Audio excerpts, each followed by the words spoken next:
to see whether we've been wasting time these last 3 weeks or actually doing something useful.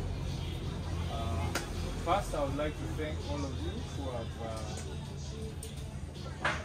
what would I say, given your time, committed the time to be a part of this, kept your word that you wanted to be a part of this training, and stayed and learned. And hopefully, the things that we have been learning here will be things that you will carry on, continuing to learn more of and put to use in your businesses. For the benefit of our friends from the media, just a short introduction. This training that we've done is called a Reciprocal Exchange component of the Mandela Washington Fellowship. Unfortunately, my colleague Razak Omia, who is also a Mandela Washington Fellow, was not able to be here today because he had engagements elsewhere. But me and him went for the fellowship in 2019, and once we came back, we were like, how can we look at bringing some of the things that we learned while we were out there closer to other people in Arua, where we come from, so they can also learn some of those concepts. So over the past 3 weeks, we had around 30 people, started with 30 people. The number has reduced over time, up to this final number that we have here, who are going to be presenting what they've learned today. What we went through is a concept called lean startups, which basically means when you're coming up with a new business idea, you should not throw a lot of resources into something that you have not taken the time to understand whether it is actually viable or not. So the lean startup methodology helps you to do that, to gauge your business idea and to find out how you're going to implement it. Will it actually make money? And this is what we have been going through these past 3 weeks. And these businesses have been looking deeply into how they have been doing stuff and how they could improve it. And today they are going to showcase, or basically make a presentation about each and every one of their businesses. So we know that 3 weeks is a very short time to internalize all of this stuff. I don't expect any of you to get it perfect. And so I expect that after every presentation, we give a very big round of applause to everyone who has presented. To everyone who has presented, because it is not an easy thing. So, thank you all. Maybe if Jay has anything else to say, we'll get right into it. Sure. I want to thank you all for your hospitality over the last 3 weeks. I figure it's a successful trip overseas if I have at least 2 out of 4 limbs that haven't been affected by something over the course of the month. But I do want to thank you all. You're some of the kindest, most helpful people that I've ever met in my life. So just give yourselves a round of applause for that. Yeah, I've had a great time teaching this. You know, a lot of what I learned here, I'm going to take back to the United States and retool some of the things that we're doing. Maybe for people who haven't heard a lot of this vocabulary before or haven't really thought about their business in this way. So I feel like this has been a learning experience for me just as much as it's probably been a learning experience for you. You know, it went amazingly quickly, these 3 weeks that we went through this. I could see with our group here that you know, guys, you were just absorbing everything that I was teaching you and just taking what I was, the tools that I brought with me and just ran with everything.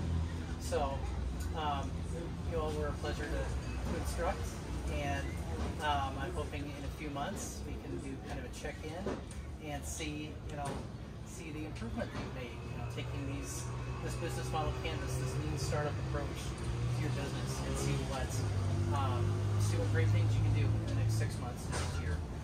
so on. So again, thank you all, and I think now it's time to start the demo day.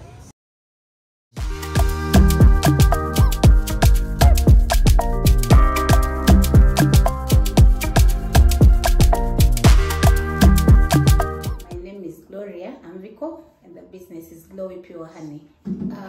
My business entails buying raw honey from farmers and then processing it into liquid honey that we pack and sell. From the raw honey we get also wax, beeswax, that we also sell to cosmetics companies and individuals who make candles and stuff like that. I started 2017 pretty much as just a side hustle to supplement my earning, but then it is from 2019 that I picked it up as really a business. Our honey is the best. We have the best weather, so the bees thrive here, and what they give you is really pure and raw and very beautiful honey. So they should get a chance and taste the honey as well. Thanks to the yearly exchange program, alumni exchange program. The truth is we do business, but we don't pay attention to the nitty-gritties, and that usually costs us in terms of sustainability, because along the way things get messy and you're not able to track where did you go wrong. So for me, this course really has been a very beneficial thing, and I hope the next time we're meeting we should be talking about different things in terms of growth and progress we've made from the time the course was done. Let's hear it for Glowi Honey.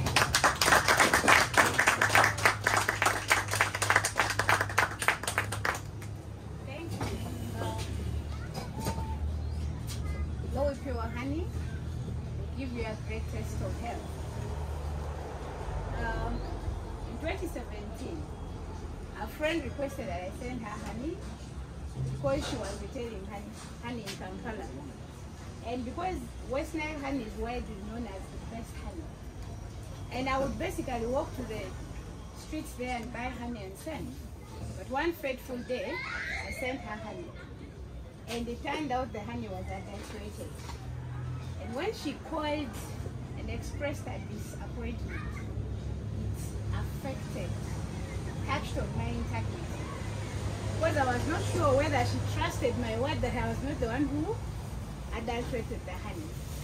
So I decided from that time, why don't I venture into honey business so that I can control the quality I send the people and I remain accountable for them. So many retailers other than her, we realized over the years, struggle with access to affordable high quality honey. Okay, our pure honey helps our wholesale customers who want to consistently retail high quality and affordable pure honey to their customers by reducing availability challenges and increasing access at affordable prices. Our solution. Now we ensure that we manage the entire process such that we can still give quality. So picture number one is where the apiary units of the farmers are.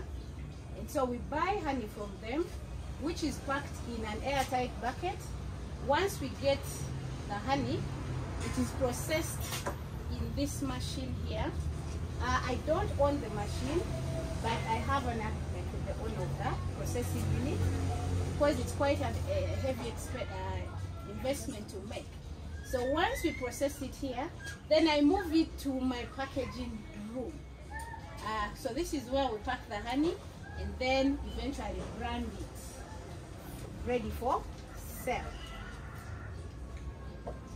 So our market opportunities. Our total available market is all honey customers in Uganda. Our serviceable market is the all honey retailers in Uganda. But our target market is just 30% of the retailers of honey in Uganda. That's the segment that we're trying to target. What are our channels of reaching out to our customers with our product? We use direct sales, where we sell directly to them, but also we use referral methods. our retail, our customers who buy as an individual, we try to turn them into retailers because we believe that our prices still give them an edge to retail and still make a profit. So we're turning our customers into business people, but as customers for ourselves. Customer relationship, personal relationships by calling, by use of social media, that they are able to reach out to us, Facebook and WhatsApp, where we're able to respond. Not long time ago in this class we learned, and now we are calling up our customers. Actually, every time we send you honey. Then loyalty programs, we are beginning to appreciate our customers who have journeyed with us over the years. Standardization, we have been able to now acquire a weighing scale because honey is weighed in kilograms. So sometimes somebody is getting 1.2 kilograms in that liter, sometimes it's 1.3 because you're using a jug. And that usually causes them losses the other end. So we're trying to standardize. And then unbundling, we are trying to offer. Initially our wholesale used to be 20 liters. Now we are doing wholesale at 10 liters as well. Such that this customer who says I don't have 280 can begin with 140 and still grow the business.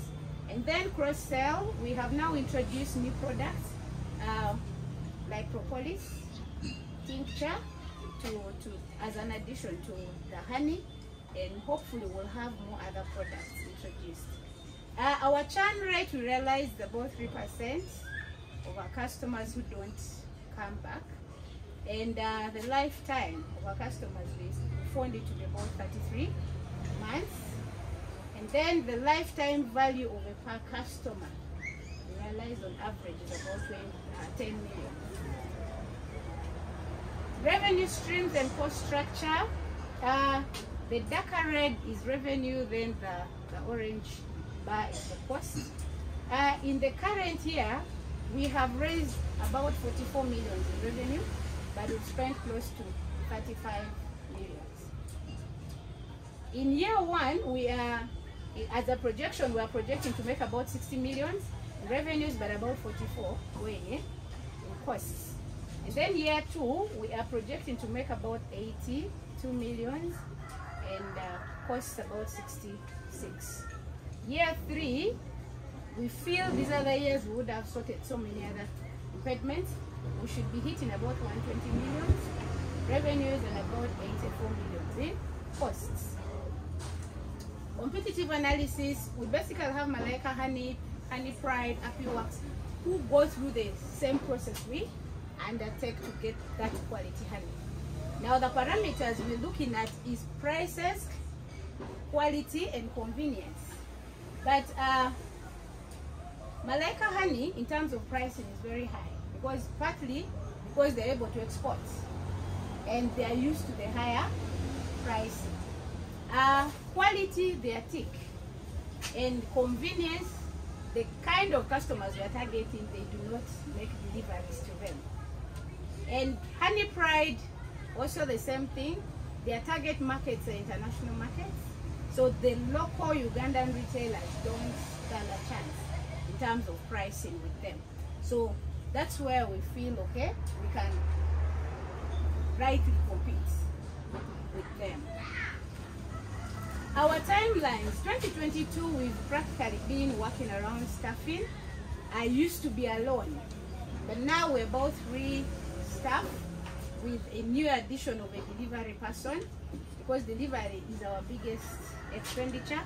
So we got a bike and someone delivers. So we have the operations assistant, and then we have the marketing and branding person, and then myself, who is the managing director. So we are hoping that by the end of 2022 we would have sorted our staffing challenges. 2023 we want to do market development because now we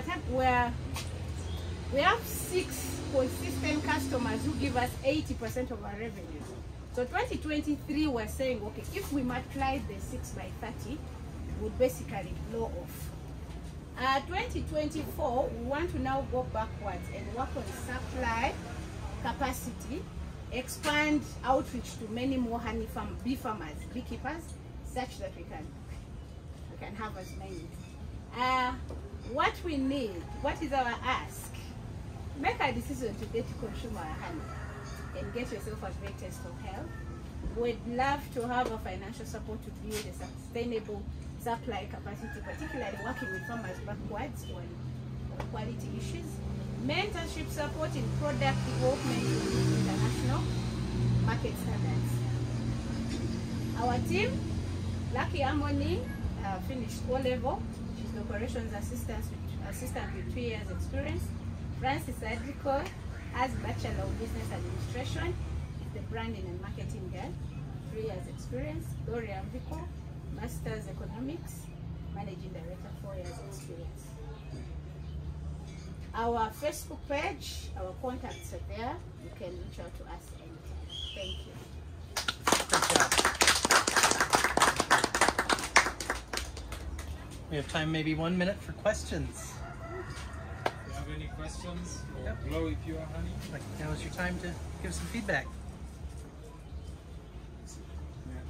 Thank you, Glowi. My question is simple, and you already explained branding. Are you UNBS certified?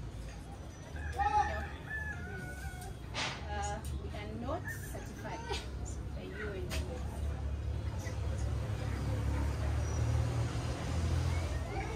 However, we've started the process. That's why we are now processing that side. They actually have told us we can use that facility to process. As long as now on our branding is processed by the other unit. But we've started the process already. Then if the second one is, if you have started the process, I think I'm not so sure of that, but I'm so sure of the process in Nigeria, whereby it's a food product. Yes. You have to go through another, not only UNBS, there is another, you brought something, what was so difficult to make sure that this product is safe for human consumption. It's UNBS, and find out if there is also NDA needs to approve that. Actually, no. UNBS sent the professor in food science there at my place at the time. It's only UNBS that actually does it. In Uganda, yes. There are no other questions? Give it up once again for Glowi Pure Thank you Honey. so much.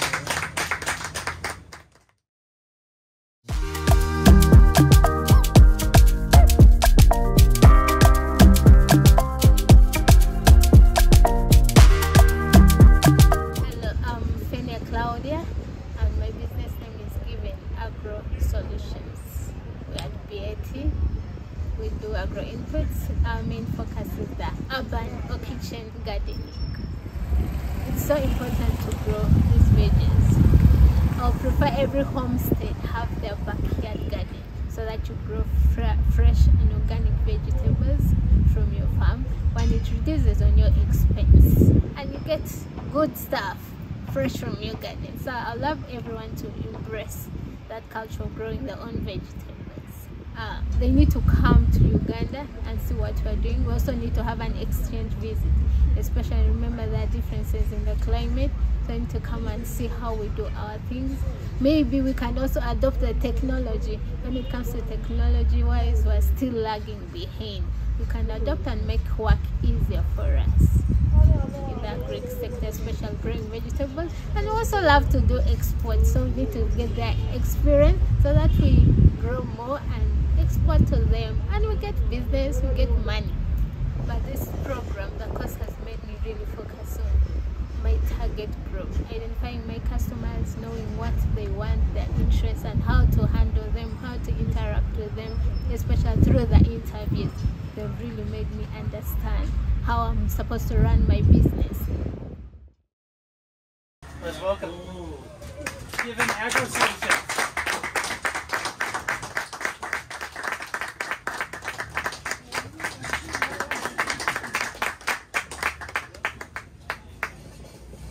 Hello everyone.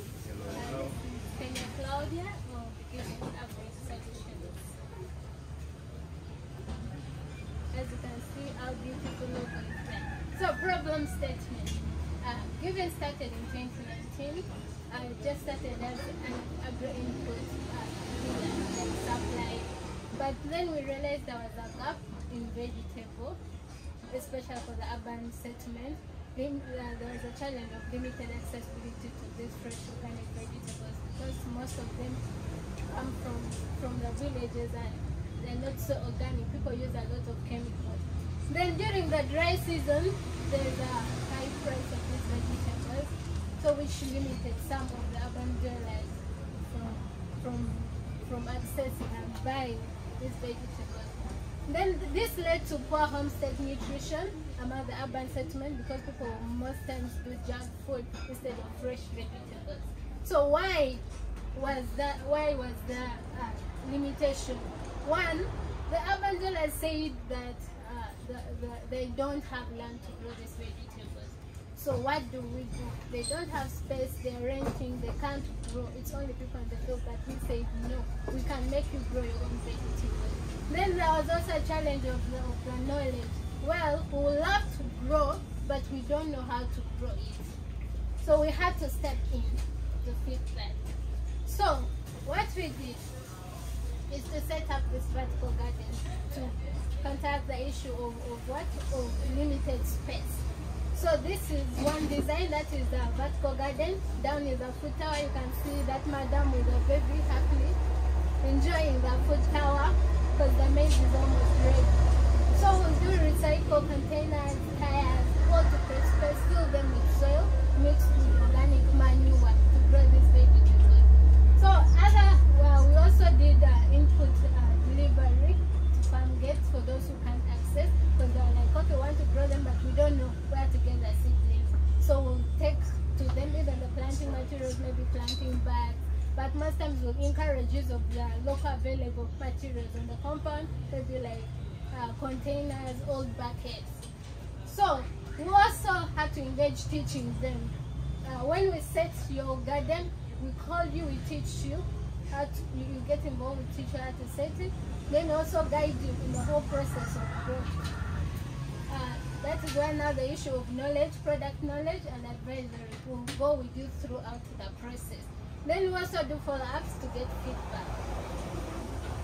So those are some of the designs of the urban garden. This one was set at Child Development Center, Awindiri. Then this one currently at St. Philip's Church.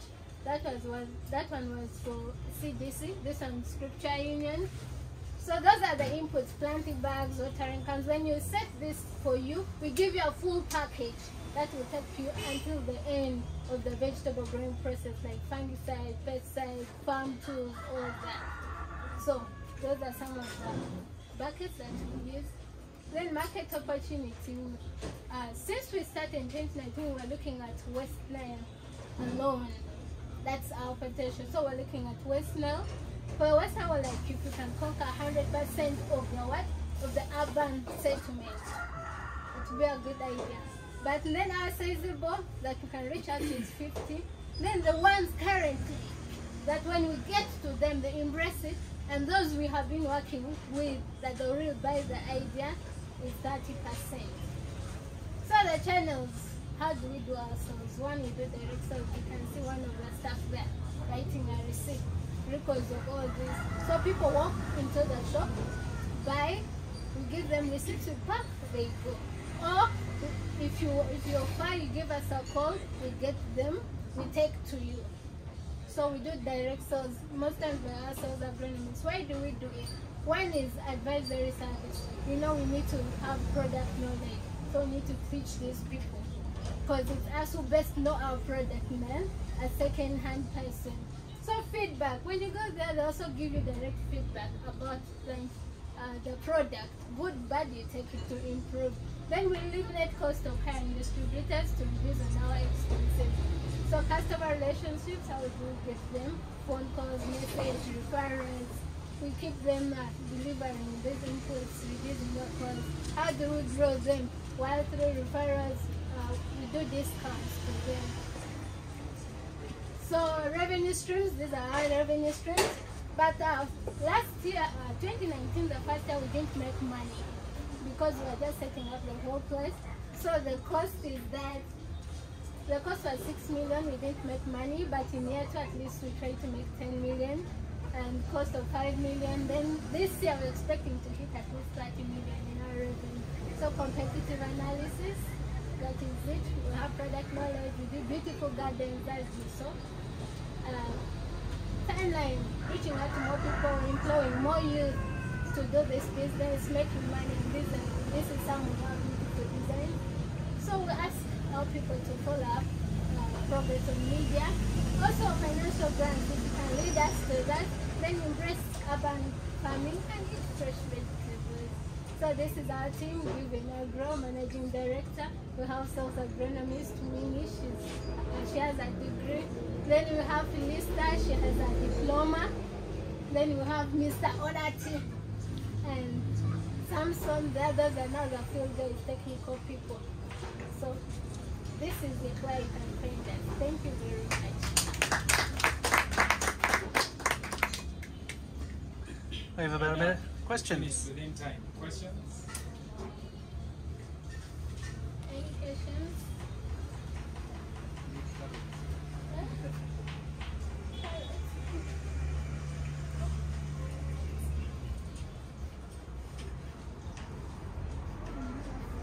Okay, looks like there are no questions. You're also stunned. Someone has a question here. Wait. Someone has a question. Okay, like for somebody who may want to either venture into your business as a partner or might want to benefit from your services by paying for it, I have not seen an aspect of pricing and maybe maintenance. So how do you do your costing? Thank you very much. We actually love partnership. We embrace that a lot. Now about the costing, what you do, you come to us. I sit with you. Then first of all, you tell us which design of the urban garden or kitchen garden or backyard garden you would love to do. So remember I told you the vertical garden, there's the food tower, there's the container, all that.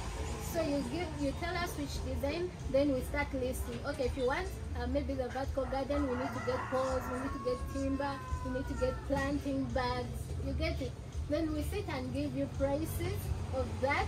Then we also advise you on maybe other things like you need maybe like plant boosters, foliar fertilizer, pesticides.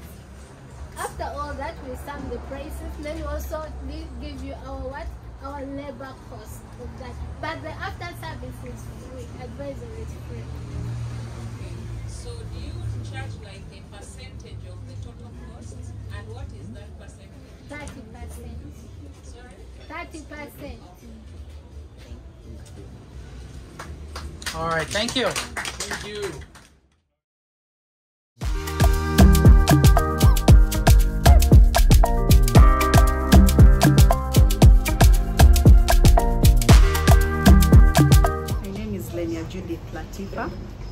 I am the founder of LLJ Farmers Market.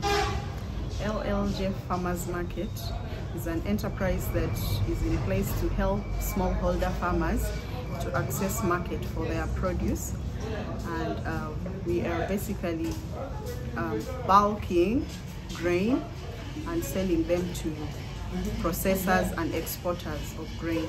So we got into this business when we identified a gap in the access to market for smallholder farmers. We happen to have smallholder. I happen to work with a company that was helping farmers access seeds, and at the end of their planting time, they struggled with market for their produce.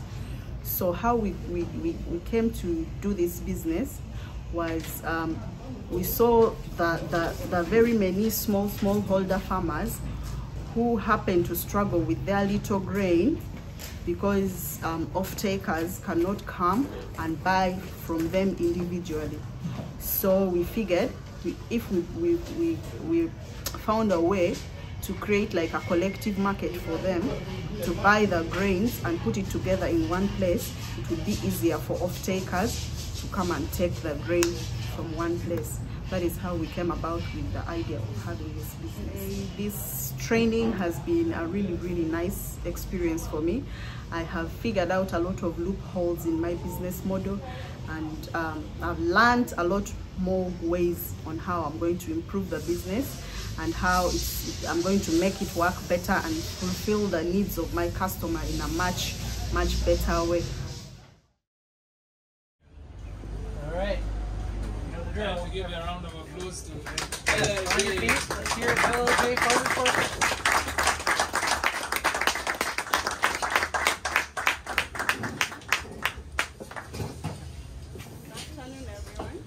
LLJ Farmers Market. I have Lemz Farm, and that is our logo for the company. LLJ Farmers Market identified a problem of access to market for our smallholder rural farmers. And the problem with access to market results from like physical access to markets, whereby most of the farmers are in the rural areas, and markets for the produce are far, where they can sell their produce at better prices. And then this reduces opportunities for the farmers to sell their products at better prices, and also limits their access to better quality of agricultural inputs. And then there's also the market structure, whereby there are so many, because our farmers, smallholder farmers, are in the rural places. There are very many, they are producing, but they are unable to sell to outside markets. They end up staying with their produce in the small local markets, which demoralizes the farmers from producing more so that they can have more. So they end up producing little to only suit the local market. And then the farmers also had a challenge of information on market, where they can sell their products more profitably. So our value proposition. When we identified the problem of market challenge for the farmers, smallholder farmers, we figured we would help the smallholder farmers as well as the bulk buyers of grain to access more quantities of grain by motivating the smallholder farmers to produce more. How are we doing this? We have offered market for the smallholder farmers by providing a bulking center. We are bulking their produce, like wherever they are, or in their rural settings. We bulk the grains, we buy them from right there, so the farmers know that there is someone who is buying large quantities of this particular grain from within their local place or market. And then we buy these grains, we store them in a store where we have stores that can accommodate bulky, a lot of produce, so we can have produce even during the off season when other people do not have the produce. So we bulk and store so that we can sell at a later time when buyers are looking for produce desperately, which is off season. And then our produce are clean and properly dried, because we can trace back to the individual farmers who are bringing this produce to us or gathering for us the grain.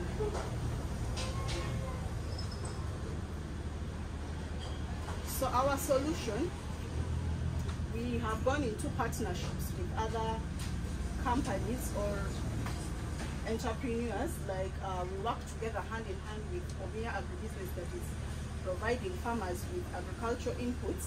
So our partnerships, their model of village agent model, whereby they provide better varieties of seeds to smallholder farmers through their agents, has helped us to link our smallholder farmers who are supplying these grains to get better seeds, and at the end of the day have better yields, which motivates the farmers to produce more, and then our bulk buyers can come to the region to buy, knowing that they can get the quantities that they require.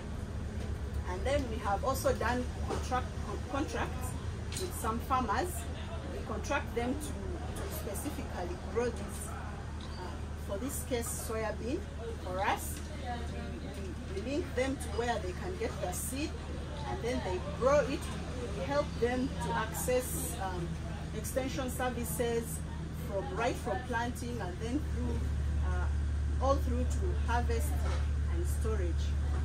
Yeah. And then we have the bulking centers. I already mentioned that. Our market opportunity for soybean, in Uganda, up to 207,624 metric tons of soybean is produced annually in Uganda, and about 1,002 metric tons of the soybean comes from West Nile sub-region. And for us as LLJ Farmers Market, we target only to have like at least 20% of the 1,002, which is 174 metric tons per year. And then our channels, we use direct sales because we have the physical goods. Why do we use direct sales? We want to ensure quality and better prices.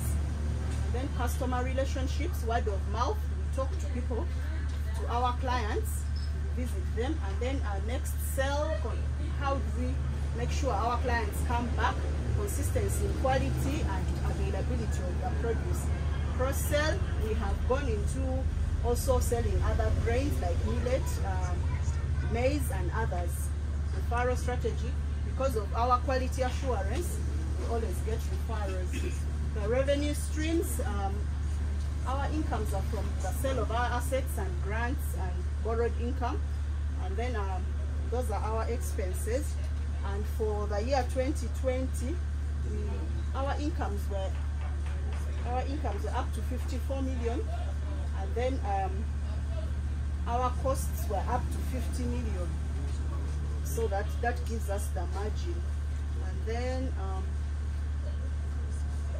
our timeline, we have registered up to 200 smallholder farmers, each of whom produces a minimum of half a ton, so they can give us produce, and then we intend to sell at least 100 tons at the end of 2022, which so far we have sold 17 tons. Where we intend to go, we want to put up a processing facility so that instead of selling to exporters and processors, we process our produce and sell the end products. Yeah, that is our ask.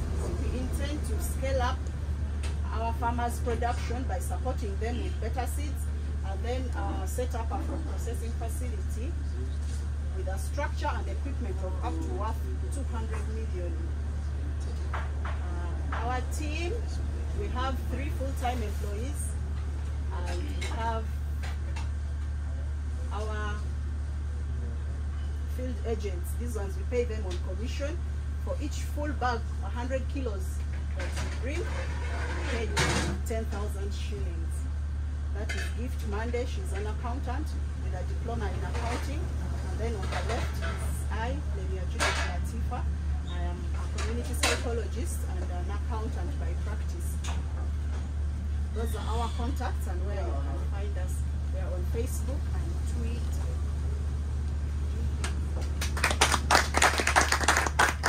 Exceeding the time by 1 minute, so go and do more practice. Get how to say it in the shortest time possible. Okay. Any questions?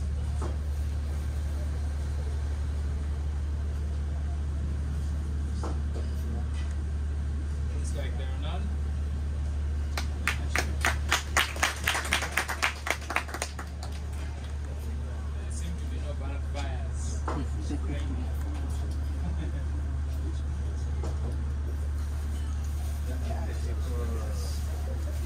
My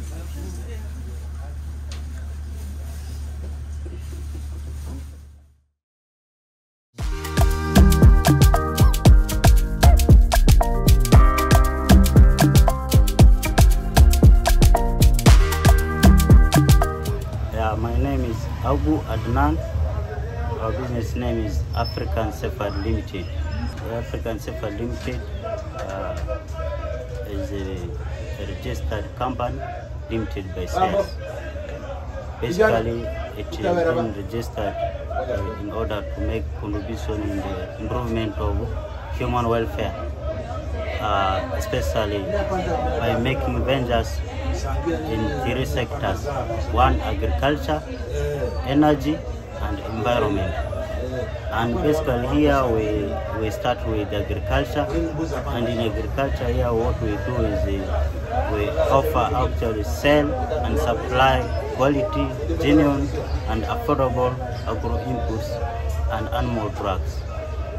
Then secondly, what we do is we train farmers on the best agronomic practices and best animal practices, so that they have knowledge on how to grow these crops and also how to rear animals.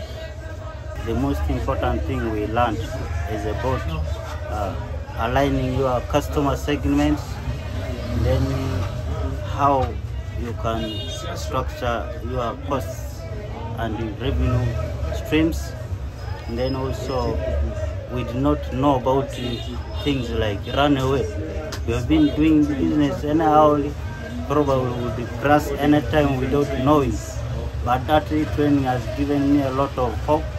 We are going to sit down at least to save some things more, and also the training has made me to gain confidence, because we have been doing business and professionally, but from that training we have learned many things. Everyone get up on your feet. Welcome to Apparel Concepts.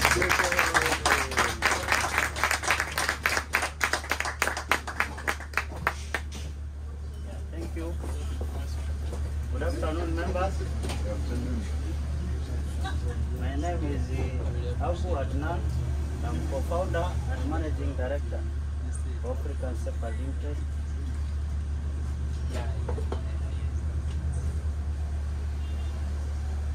This is the problem. Before we started the business, we did a survey, and we found that most of our customers, after 1 year, they were small scale holder farmers.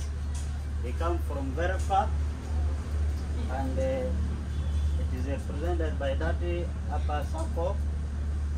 Then here is the agro input dealer. Here is the market. So inside here is the problem. The problem we identified was limited access by the smallholder farmers to quality, genuine and affordable agro inputs. When we talk of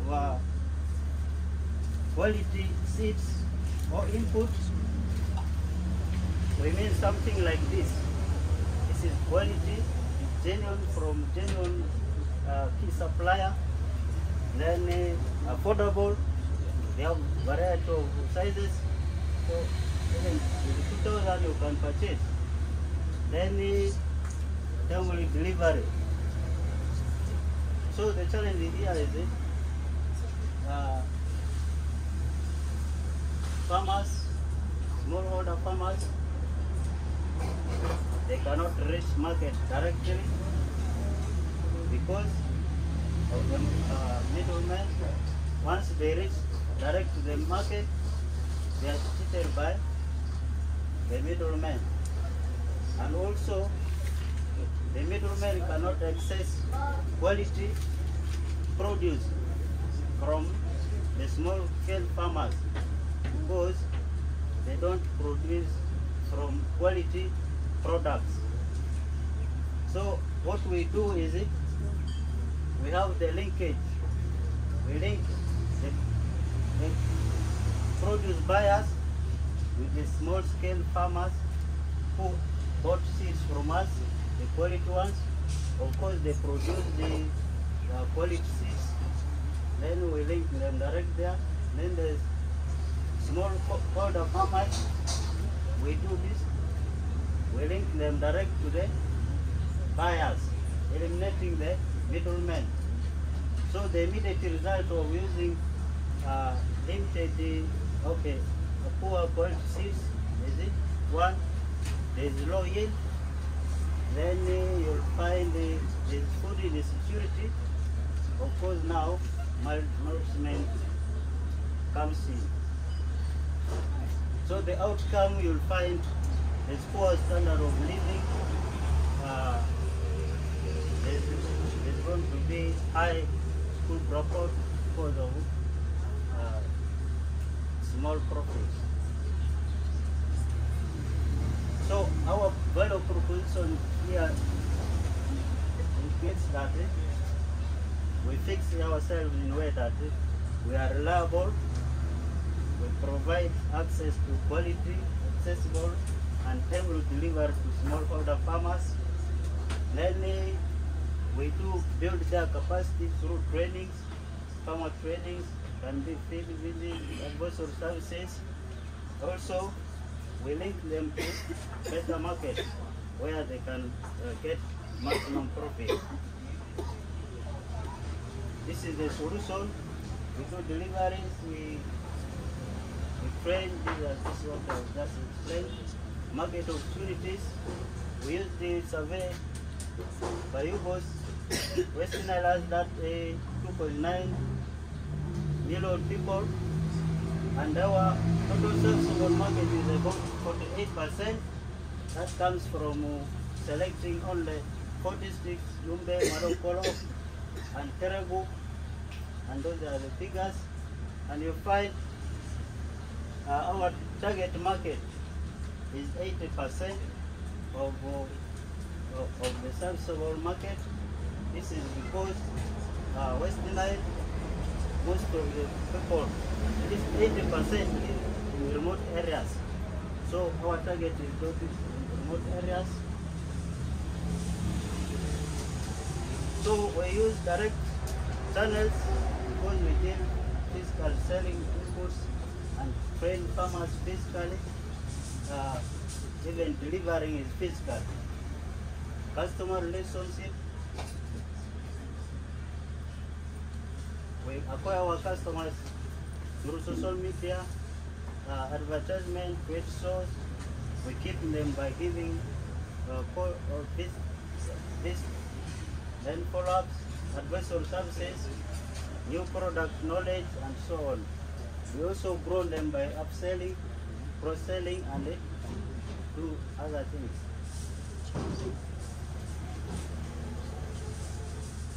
So this is what I've been explaining, some of this and so on.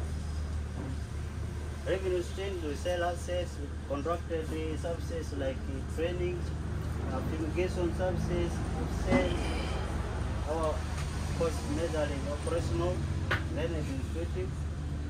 We do pricing using static, that is standard. We do markup 30% of the cost, and then we make profit. Dynamic pricing, sometimes we do negotiation directly with the farmers, and sometimes when someone buys in bulk, we do this. This is what we have said, contracted journings and those other ones. So our conductive analysis, we chose 4 things: quality and genuine inputs, extension services, market linkages, and affordable. You can see African safari is at least the first there with good things.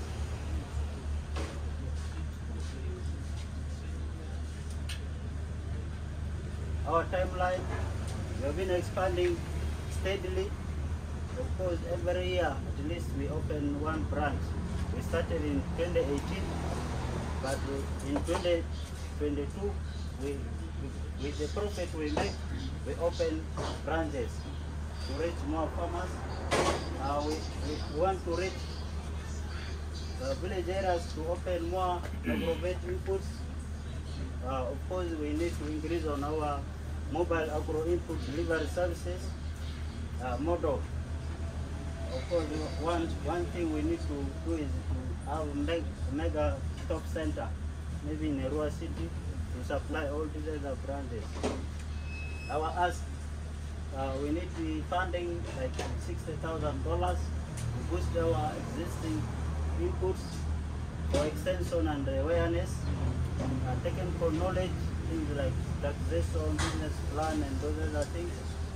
Follow-ups, we ask people to follow us on our social media handles, especially Facebook and website, and we require or we request initiative support.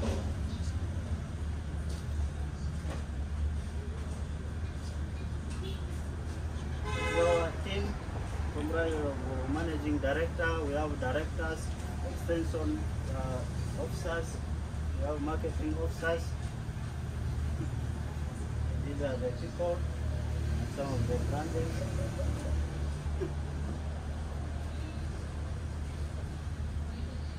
I think so. Thank you.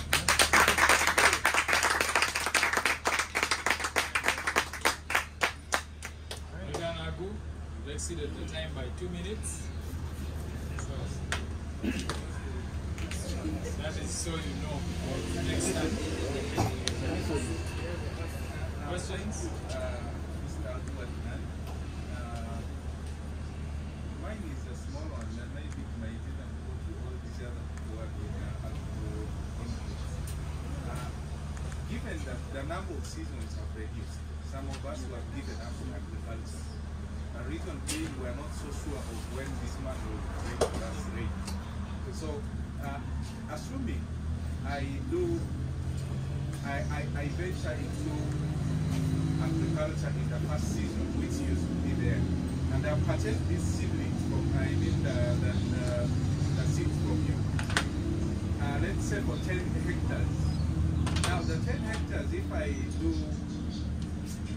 a loss on that 10 hectares, let's say the soybeans, what happens? Is there a way that you can do something for me to recover?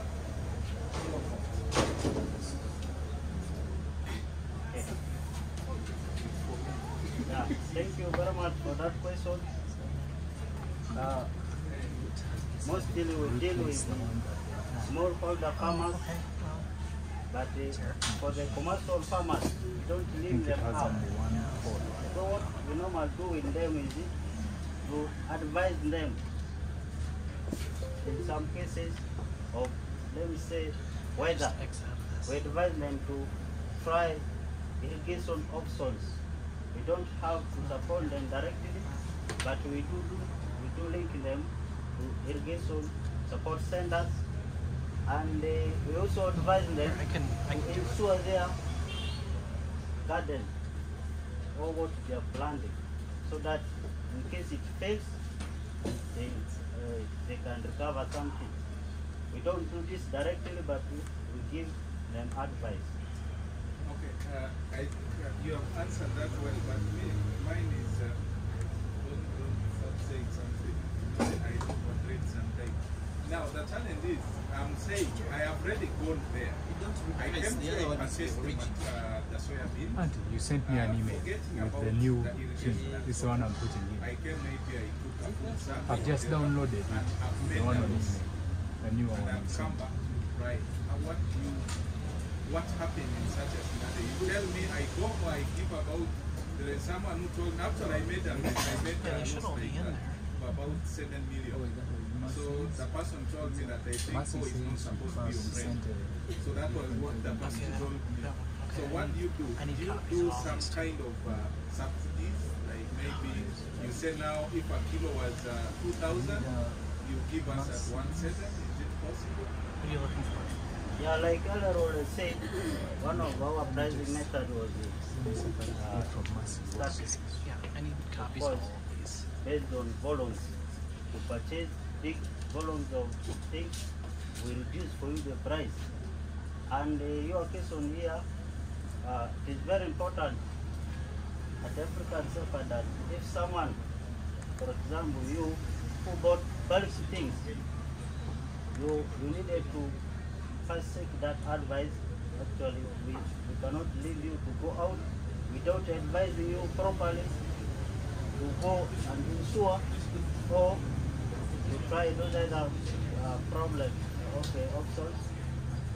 Then in case it fails, we may not do much, but what we do is this, to advise you better that side.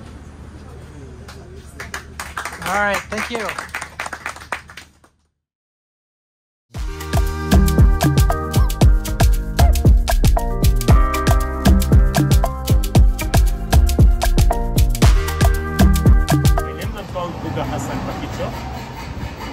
I work with Lado Tours and Travel, which mostly does tourism and food craft designs and manufacturing, basically like these ones, and we do make them locally within Arua city in the western parts of northwestern parts of Uganda, known as the Western region in East Africa. Basically, Uganda is a vast country, rich in heritage, and just like the food crops we make them locally, it's one epic of showing that we are rich in our heritage, and these are local pictures of our ancestors' footwears which we use, and we give them out, and these are durable leather materials that we normally use. We make out of these shoes, and we don't use any foreign materials out of it. We use them, we get the local materials and make out of it. Okay. Yeah. These are soviets which are made from Uganda, in the northwestern part of Uganda, and they are locally made. One thing I've learned in the due course of running my business is that keeping account of each and every bit of my activities, both the output and input of the resources I have in the business, has been very paramount, and it is one thing which has kept me moving on for the last 2.5 years. Okay. Let's welcome Crafty Fingers.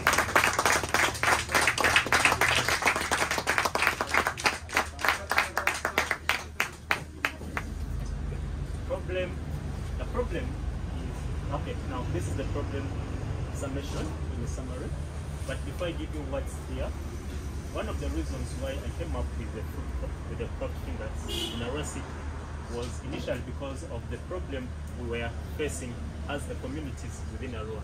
Previously, for those who knew, before skills empowerment came in, we used to have the tires which we cut and make with them shoes, which locally known as the kataras, out of the apple tires. So out of the enrichment,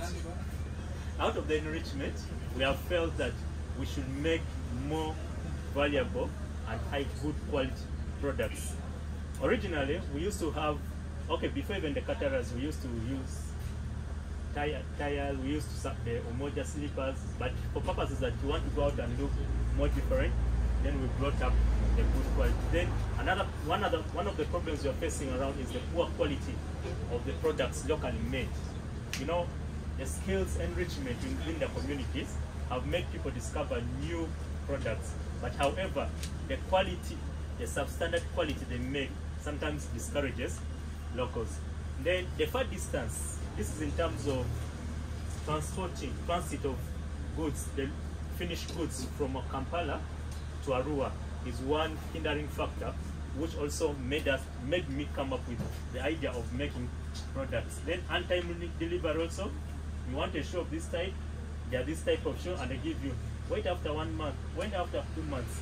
And mostly back in time, our parents with the buses and the gateway used to take like 1, 2, 3 days on their way because of the outbreaks, but now we have the products in the market.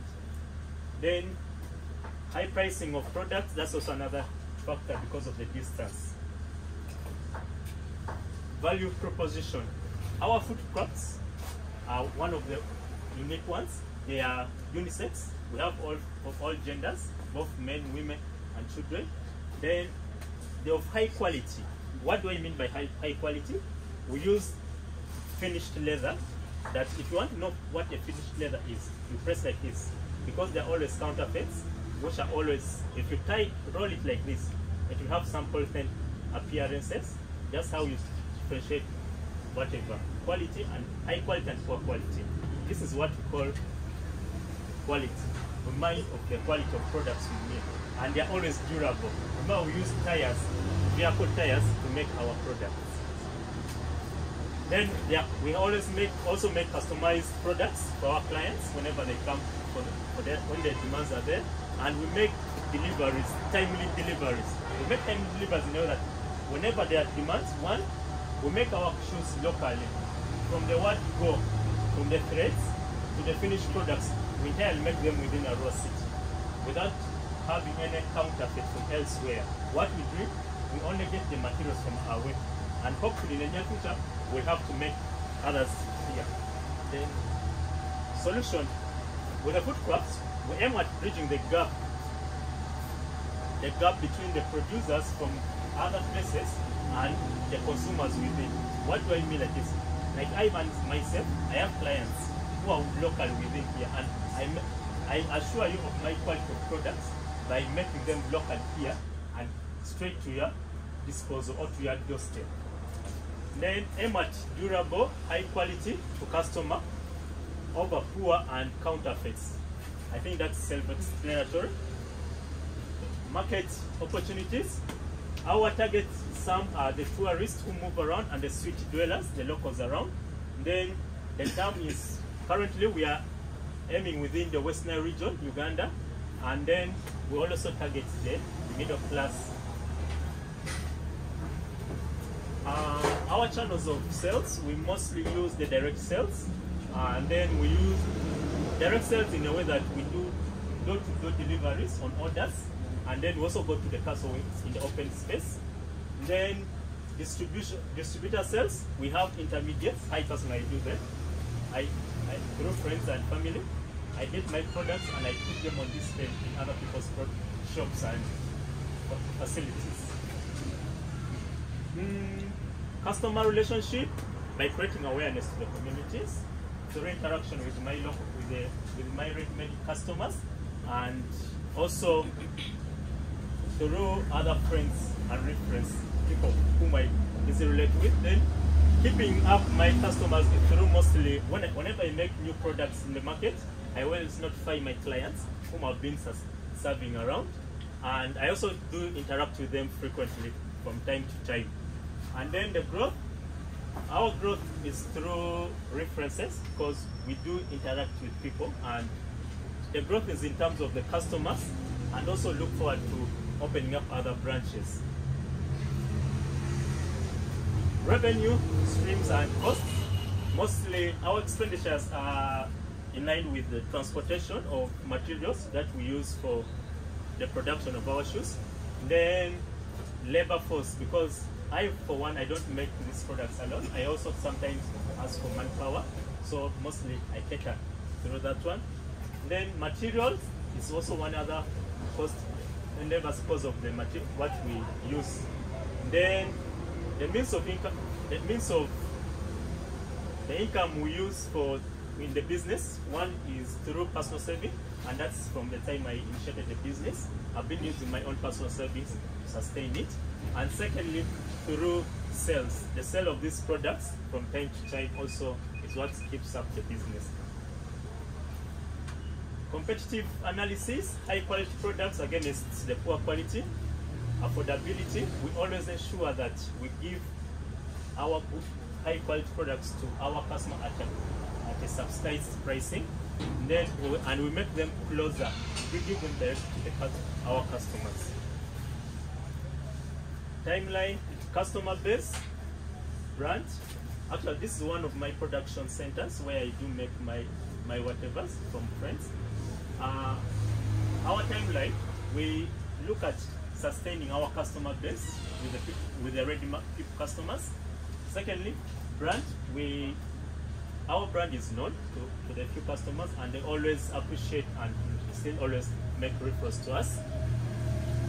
Display points, I normally use friends and relatives outlets for the meantime. And then expansion, I do look forward to create my own location and in a bigger scope. And then work equipment, that's one thing I look forward to do, because surely with the current economics, you can't really rely on people, but you really need to have a stable whatever. And then I also look forward to having branches within West Nile.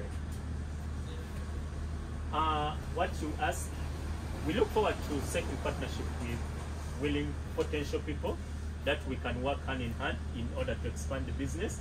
And then through my dear audience, we also look forward to make reference with those few who have been able to get satisfied with our products. These are our labor force, the people whom normally I do mostly seek to work. I do work with them from time to time, and these are some of the products. Now these are the contacts whenever you want to reach me on at your own convenience. And I think that's much I can give for now. Thank you very much.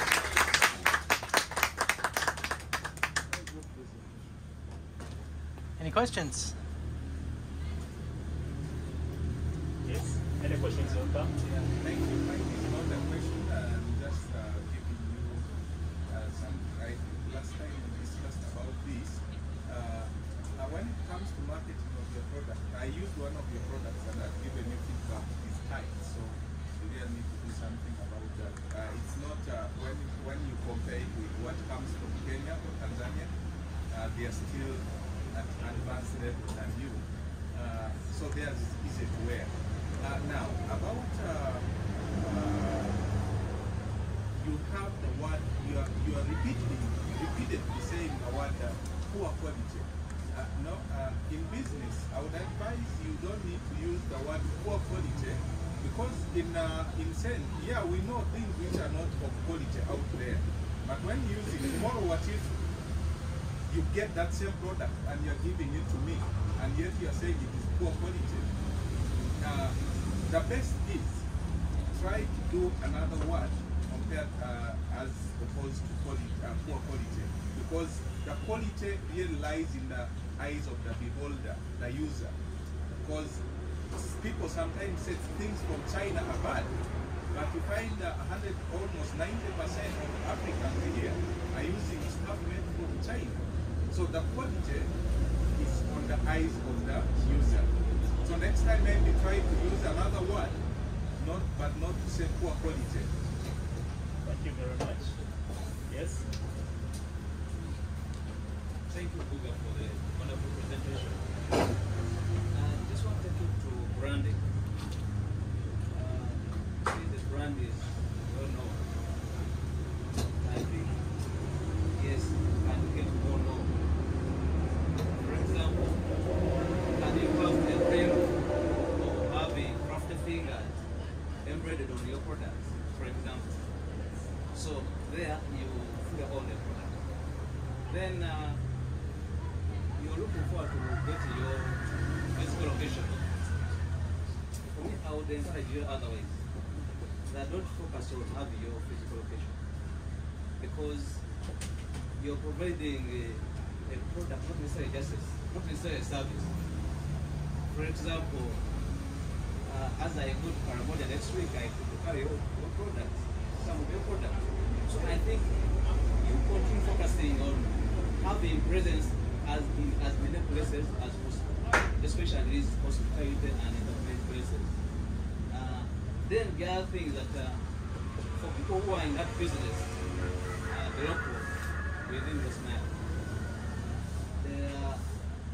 they are not working as a unit, and that's why I think the Kenyans are beating us.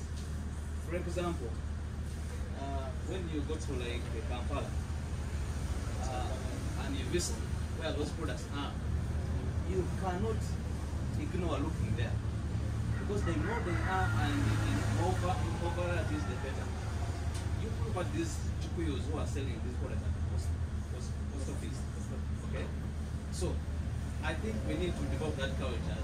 You guys who are in that sector, continue working together. You have a better presence than what when you have in Agro. Otherwise, your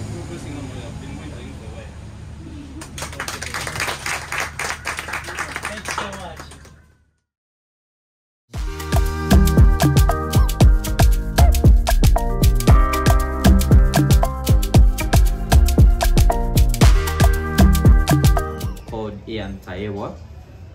My business name is called ClickEat. I need to tell you about the business, I think. Yes. Yeah, all right. The business is all about availing information about on-demand goods, and then making sure we deliver swiftly these on-demand goods.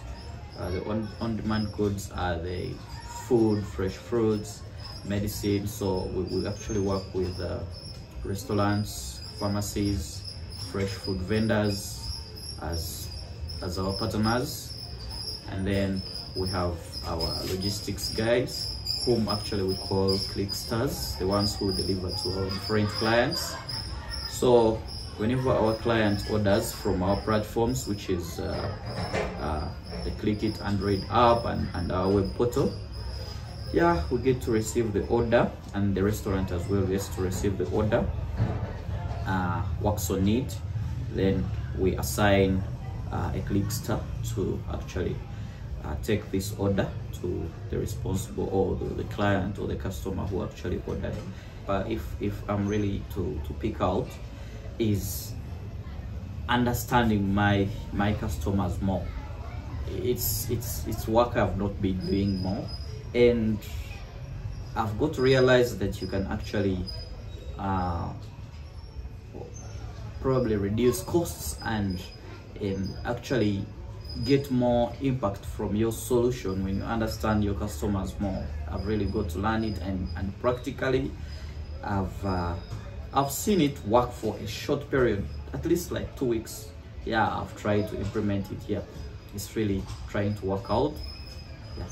If someone out there is interested to come here and explore the opportunities here, is very welcome, especially in the IT sector. I do not only have this project, I have actually several.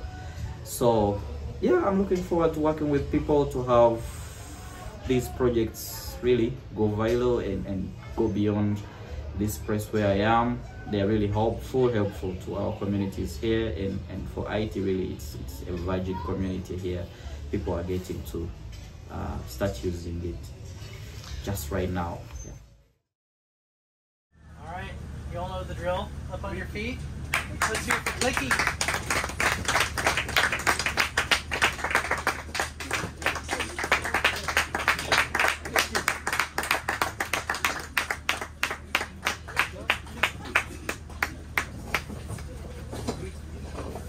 Good afternoon, ladies and gentlemen.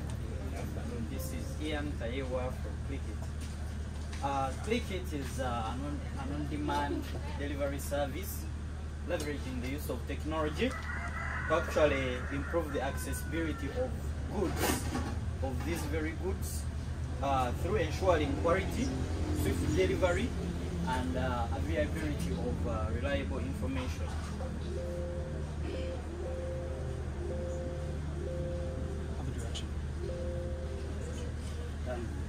We need to come closer. The problem, I will take you back to where it originated. Well, in lockdown, it was more vivid. All of you had trouble in accessing, in one way or the other, you had trouble accessing food markets, accessing restaurants. So we had the same challenge, me and my team, and that's actually where the whole idea originated.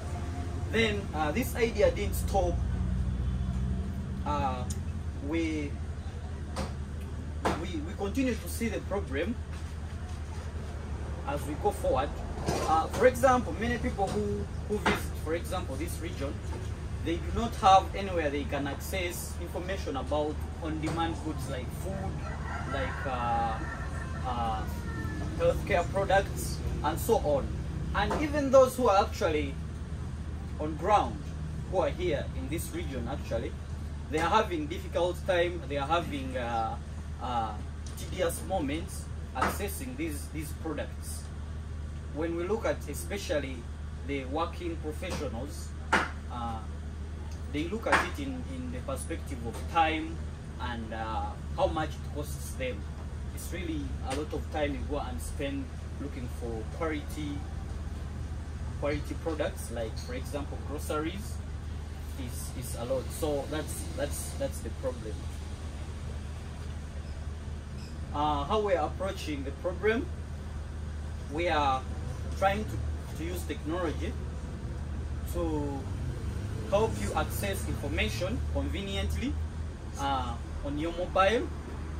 If you have these other phones that don't use internet, you can go ahead and make a phone call and access all this information in a single go. And then we are promising you to do swift delivery, which means we are saving you a lot of time, and you can always order from wherever you may be actually. The market potential, this is data I acquired actually from Uganda Bureau of Statistics, which dates way back in 2014. So I believe the internet usage has grown even much more larger. And by mere fact that we are seeing this, I should also let you know that a person will eat probably twice or thrice a day. So this makes it a more viable idea and something worth putting in efforts. We're also looking at that growth projection, so it gives us more muscle. The channels we are using to access and make sure that our customers access the service, we are using the web, having a seamless and mobile responsive web portal. Then we are having applications on both iOS and Android platforms. Well, iOS is coming up, and then one can make phone calls as well. Our customer relationships, these are the major get, keep and grow channels we're using. Social media, customer care line, and our service stations. But then we are looking even beyond this. By giving the quality service, we believe we can have referrals. So that is it. Our revenue and cost structure, well, we're looking at making money through several ways. One, commission on the sales. Advertising services, this is majorly targeted for our service providers who want to probably have more and more sales. Subscription fees, we will look at this one as we go forward, whereby someone can actually subscribe, ClickEat, and then will actually receive goods without paying the delivery costs. Then also looking at also earning from the delivery fees we charge. Those are items that fall under our cost structure. Our competitors, we are looking at restaurants, healthcare stores, grocery stores that allow phone call deliveries.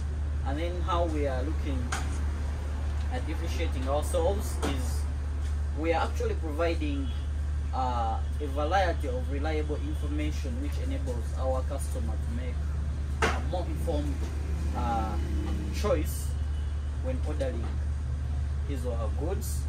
Then we are also offering better customer care services. By this I mean you get to give us your feedback instantly, and we get to reply you. And then we seek constant feedback. It also goes back to the customer care. By seeking constant feedback, we improve the service even further.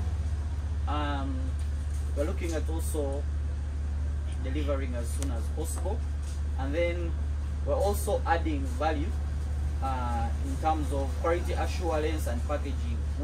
We have parameters upon which quality is measured. For example, if you review a certain food item, or if you rate it, that is a parameter upon which actually we can use and determine the quality based on what the customers want. Now, that's my team. We are majorly IT guys, so that means that we need to hire more in other aspects. What we have accomplished and what we are intending to do, we have a minimum viable product. We have raised some, or rather we have actually earned some money on ClickEat. Then we are looking forward to raising funds so that we can hire critical staff, improve the technology, increase more revenues, and expand. What we would need, or our ask, is business networking and raise funds which can help us take this on for another year. Yeah. Any questions?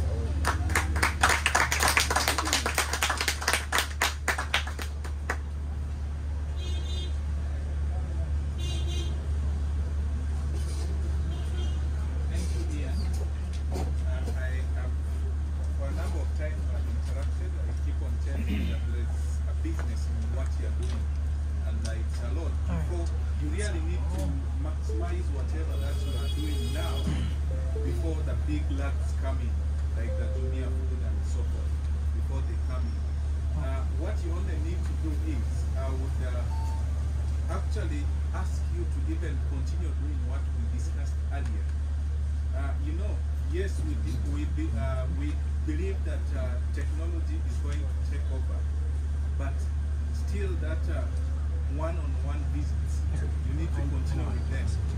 Some people really don't have time they only have time to have WhatsApp responses, but they may not have time to look for maybe apps or something like that.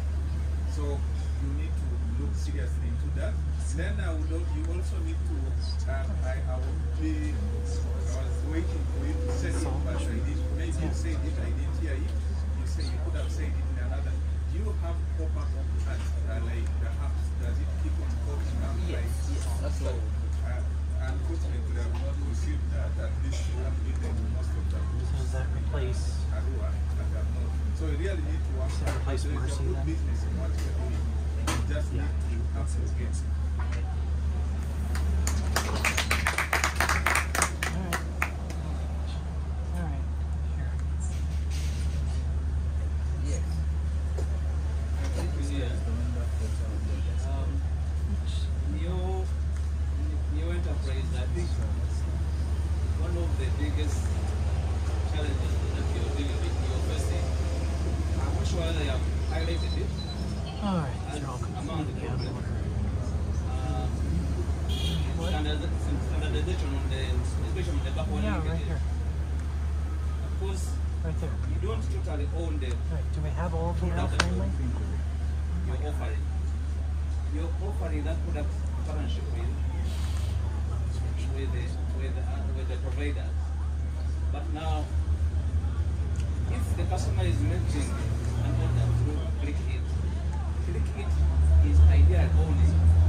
Yes, and I think for that I'm trying to have several approaches to it.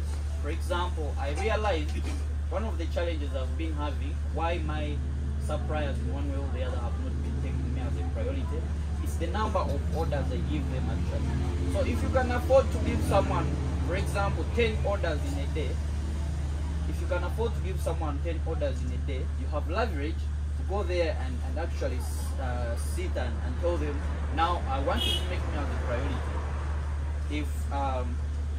If I press in my order, it should be ready within the time frame we really agree upon. Something like that. Now, that's one of the challenges I've been facing, and now narrowing down the restaurants to really be those that can work with me in that kind of budget. All right. Thank you very much.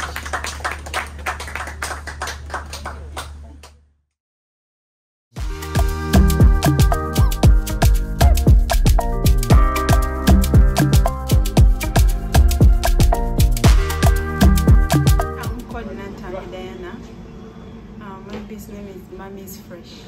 The reason why I started a business, West Nile had the challenge of fresh items. We used to get them in Kampala, and it was a big challenge. You put in transport and it reaches here when it's not so fresh. So I started this business so that West Nile gets like sustainable supply, fresh items, because I put them in the fridges, and basically affordability as well. I learned a lot, mostly customer discovery, because normally I was not like approaching my customers at first to get to know the feedbacks, but when they taught me about the customer discovery from the meeting, I had to go and have one-on-one with my customers. They gave me feedbacks, others were appreciating, others had some challenges, so when I went to them, I got to know all that. And I'm trying now to say that I put everything in proper. What I have to say is, I just appreciated. The training was so good. So good. I loved it. I loved the class. We learned a lot. Some things, of course, we are not sure. We thought they are just normal, yet no, they are not. So the training opened my ears, and I learned more. And I know it will put me to another level. And I also appreciate the certificate. I got it. I appreciate so much. Everyone get up on your feet. So some Mommy's Fresh.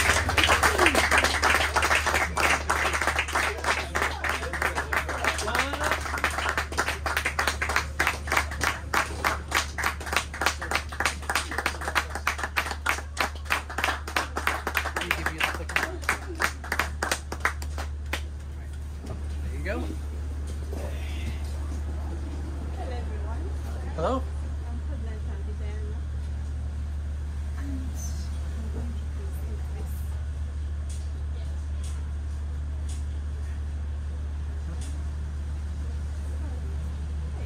All right.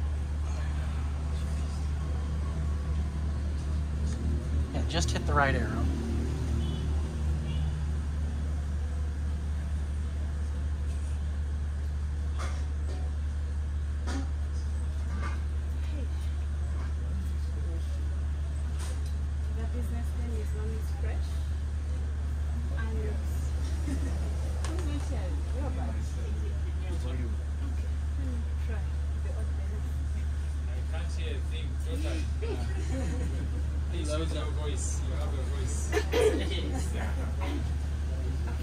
The business name is Mommy's Fresh. Yeah. And basically, Mommy's Fresh we do sell kitchen materials and spices. The materials we have that is fresh fish, fresh chicken, minced meat, sausages, cheese, yeah, basically, and spices. Like when you come and buy chicken, you go with your chicken masala or beef masala to spice up what you're going to prepare. We also have that. Examples are there. Fish. Actually, this was my customer. After buying, she took a picture, she sent me. She was appreciating me of the good quality. As I said, I have good quality of fish. People want to tell me. And sausages, this side, others are not here. Sorry for that. I wanted to get more pictures, but my dear time, I couldn't. I had a lot to do. So, but all what I've mentioned up there, I have them. We do have them. I have all those products now. The problem, lack of 24 hours supply in Arua. Now, before, Arua had like that challenge of supplying okay, let me say availability of the product. Challenge of freshness. Challenge of freshness was there. So in central market there, when you go there, they don't have the fresh fish. They can have it, but at a particular time. Let me give an example. If you go very hard in the morning, it's very hard to find fresh fish in the market. It's very hard. They'll tell you, come at around this time. So for us, we decided to at least to look at that challenge or that problem. Lack of standard products in Arua. Yes, standardization is very important. Like the size of the fish, the quality of the fish, all that is a problem. Value proposition. Now, after looking at the problems, the other side, we said now, what is the value we can like do to see that these problems go or we solve them out? West Nile has a challenge of power, but then where the business is located, that is Fresh Money, there is a generator. If power is not there, the generator can back up. That is one. Sizes are standardized. Our products, our sizes of the products are standardized. If you look at the fish, we try to measure. Mostly my suppliers, before sending, they try to look at the size of the fish before sending to me. We have standardized sizes, whereby if a hotel, sorry about that, they come to us, that is a sure way that they are going to go with the standard sizes. Because an example I can give there, hotels give standard price. They don't keep on changing. But to them giving small or the other time medium size. They have that particular size. Whereby if you go today and you order for your fish, you see that size, that's the same size you need tomorrow. And they cannot change prices all the time. That today I'm selling it at 20,000 because of the size. No, we try to maintain that size so that the hotelians get that standardized size rather. Sorry about that. The location. Okay, where the business is located, I think someone can easily access. If you're going, let me give an example. You're from the center there, the city, and maybe you're going home after work. No, but you can pass by, you're like, I'll just park my car here, I come, I get a fresh fish, then I proceed to my home. Or any of the products you can. I'm just giving an example. You can easily access it. Deliveries. We do deliveries. We do.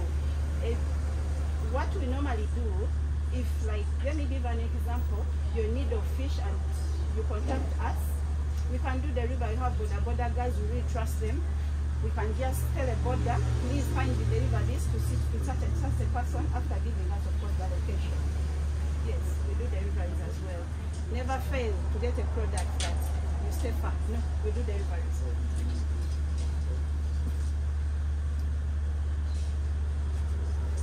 Solution. Yeah. We have standardized products, like I said, in terms of weight and packaging. Our packages are good. If you check on the chicken is packed well. You don't just come and you put in Havela, black Havela, you go with it, no, we pack it. So you come and we give you something for easy transportation. Our business have our business phone lines. They are available all the time. In case a customer needs a supply, it's a call away, then we deliver whatever you ordered for. But the borders around all that, I think it's under the same thing.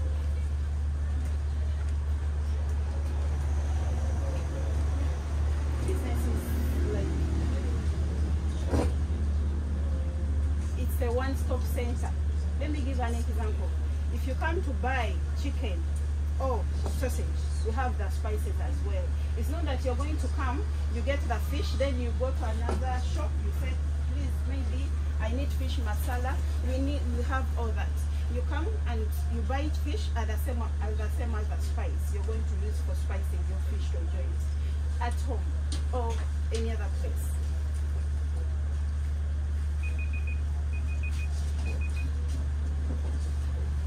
Market opportunity. Now, the market opportunity in Aloha, let me give an example, is 100%. But of course, all people in Aloha cannot come and buy that one product of mine and sell it, because Aloha is broad, has Aloha. When the serviceable available market, let me say it is 60%, and the target market, our target, 30%. We look at hotels, restaurants in Aloha, and household labor. Household labor as well. Channels. The channels, that is the physical address. People normally come and buy. Oh, we do deliveries. Like I've said before, you contact us and we send our Bodo guys. We trust Bodo guys. The Bodo guys we send, we do trust them. So never fail. We really trust them. Order. Customer relationships. We do give discounts. We give discounts on bulk deliveries. If a customer comes and takes, let me give an example, like 10, we have hotels who call and they are like, you know what, you deliver to us like 20 bags. Yeah, we give them some rewards or discounts. We seek feedback, very important. Like last time I was presenting here, I said there is a manager I talked to after doing a customer discovery. So the manager told me there is that challenge of what? There is that challenge whereby size sometimes it changes, and it does, because I'm telling you, you can say you need like 1 kg, then that particularly have like 900 grams. It happens. That's a slight change, but for them they want that particular size. That's the point. So when he told me that, I was like, okay, that is the point then. I need to tell these suppliers, we need to tell these suppliers of ours, whereby you don't send anything minus measuring. They have to measure so that we give salary, and now it is perfect. It was a feedback and it helped us by then. It really helped us by then. Visiting customers' businesses. Yes, we do visit customers' businesses. You can go to a hotel, you order for that particular item you sell to them. You order, you don't have it to sell. Madam, what can we give you? I need maybe chips and chicken. They bring it. So after buying, of course, I know you're supporting the other way around, and they appreciate you because they support you and you also support them. Free delivers for those who buy in bulk. I've explained that already.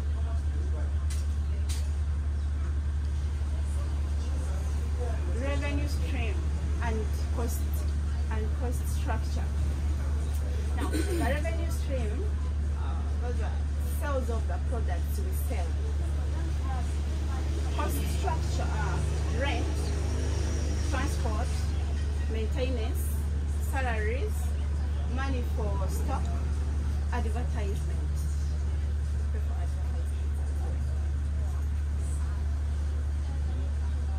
Competition analysis.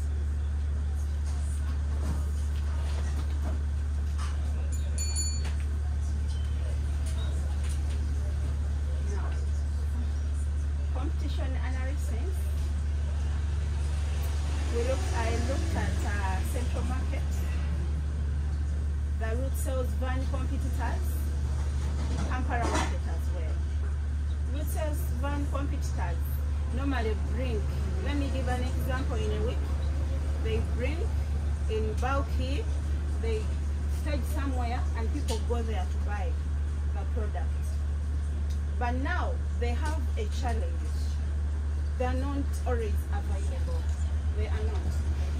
might need it. Let me give an example. You have bought it on Monday, steady somewhere. You have bought your fish and you want on Friday. On Friday, it's nowhere to be seen. So for us, we are always available. Anytime you want us, we are available. Then Central Market. Central Market, they do have fresh fish here. Those are our competitors as well. They have fresh fish. But then Central Market, they are going to give you time. You reach there, you're very early in the morning, you want to make, let me give an example. There is a client in hotel also set over and he wants to have fish in the morning. When you reach Fresh Market, rather Central Market, you will not get it in the morning. You have to wait till evening. So that is a challenge. So we are here to solve that challenge.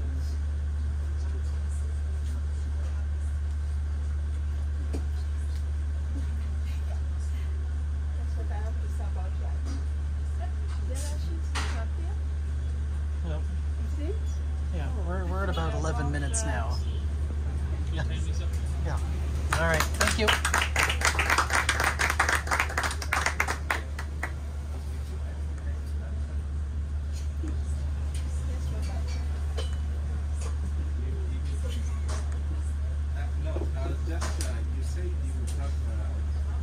Delivery and mostly you say your fish comes from Lake Victoria. Now the challenge I am seeing there is, yes, you are going to do good fish, but how frozen are the fish that we see that from Lake Victoria to Agro? Yet the fish which is in the market is just from River Nile, Rhino Camp. Then that's why you see fish has a specific hours. And the challenge with Agro people that they are having is that many of them say this frozen fish is tasteless. I don't know whether you've ever heard of that. And with also our coupled with our power problem. So you say you are using standardized pricing. How would you, if you are going to run generator from morning up to evening, if fish which if standardized is at 18,000, how are you going to maximize the profits and pay rent? Also, I would feel ClickEat would be your good partner. So if you can ClickEat,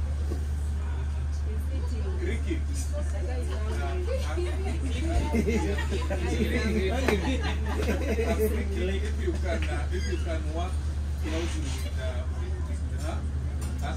she's actually a potential supplier or already a supplier. So you need to really work hand in hand. Okay.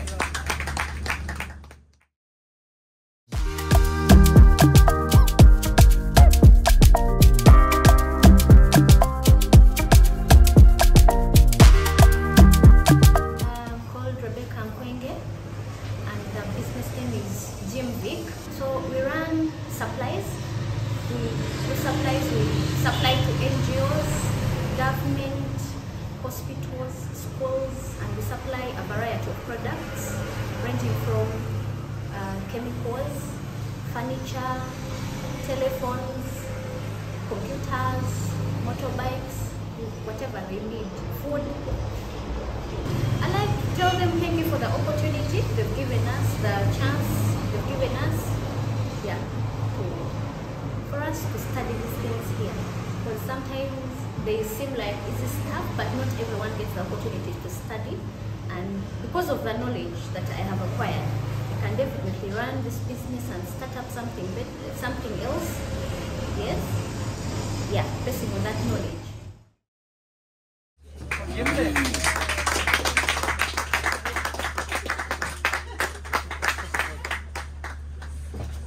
All right, you have 7 minutes. Hello everyone, my name is Rebecca on behalf of Gimvik Uganda SMC Limited, and Gimvik, we are a supply company, supply a variety of products. So all of you have been to, let's say, markets downtown, especially downtown Kampala. Let's give an example of that. When you go there, you come back, you don't have a phone, has been stolen, or whatever you bought is actually not what they put for you. So we come in to solve that issue. We give accountability. time delivery, like timely delivery, authenticity, fair pricing, and flexibility. So that is the solution, and the process is the procurement guys send us request for quotations, and then of course that is competitive. Then after that, if we go through, they send us an LPO. Then after that, we purchase and deliver. Those are some of the products. The channels, we have a physical location, and then we have direct channels, and then our products are physical, and we do direct sales. The customer relationships, we apply for bids when they are advertised, and then we meet with procurement officers. Then our tip strategies, satisfaction surveys, and then confirming the products before we purchase. Sometimes we have to call the procurement officers to make sure that what they've written is what we are getting, because some things need a bit more explanation before you get them. Then we stay in touch with procurement guys. We keep a good relationship with them. Then to Agro, we have referrals. Some procurement guys refer us to their friends, and then increasing the products we supply. We want to increase our variety. These are some of our competitors, TIBA and SB. As you can see, the response time is good, and then our price is high compared to some of our competitors. And our timeline, we are looking into our pricing at the moment, and then we hope to hire a marketing manager, and then also get our own transport means, because we've got a challenge with that in the past. That is me and my colleague. His name is Kennedy. He has a bachelor in information technology, and I have a bachelor in arts and economics. That's Gimvik. Those are our contacts.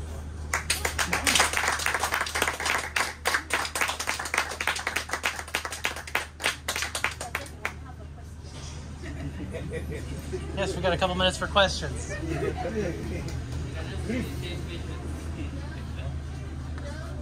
Okay.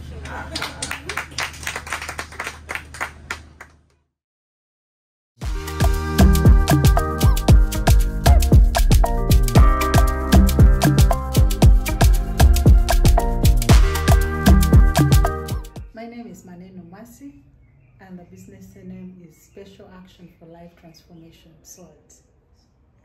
In this business, we are doing more of skills development, and the skills development is in tailoring, art and crafts. We have saloon, and of course we also support these people that we have trained with micro economic support, let me say through loans, to boost their businesses. Yes, so basically that is what we do in this business. This is my third year being in this business or in this organization. Okay, I can't really tell what got me into this, but I have passion working with people and serving humanity, and of course looking at the vulnerable people who need our support. It's good always to be with them, hearing their challenges that they go through, and supporting them to see that you put a smile on their face. Something that actually makes me love working with them or doing what I'm doing now. I had a lot of challenges starting my own business. I had a lot of issues on resource mobilization, how I can start even from something small and expand. So, but from the course, I've learned that actually we have resources within us, and which we can use to make a better living. And we should look at not the bigger things, but the small ones that we have. As long as we have influence, we have connections, we can easily move a very long distance together. Yeah. Thank you for the organizers of the training, our brother Gerald and Omia. I think they have made us great, and they have really connected us, and I'm always very appreciative to anyone who brings people together, because bringing people together is one way of knowledge sharing and actually developing together. So thank you so much. How I pray also that we have more of such trainings, because I know this was within a short notice, but if we would organize more of such trainings, it will help us a lot to grow our businesses, which might be organizations, which might be individual organizations or personal businesses. So we need this knowledge more and more. Thank you very much. Can I repeat for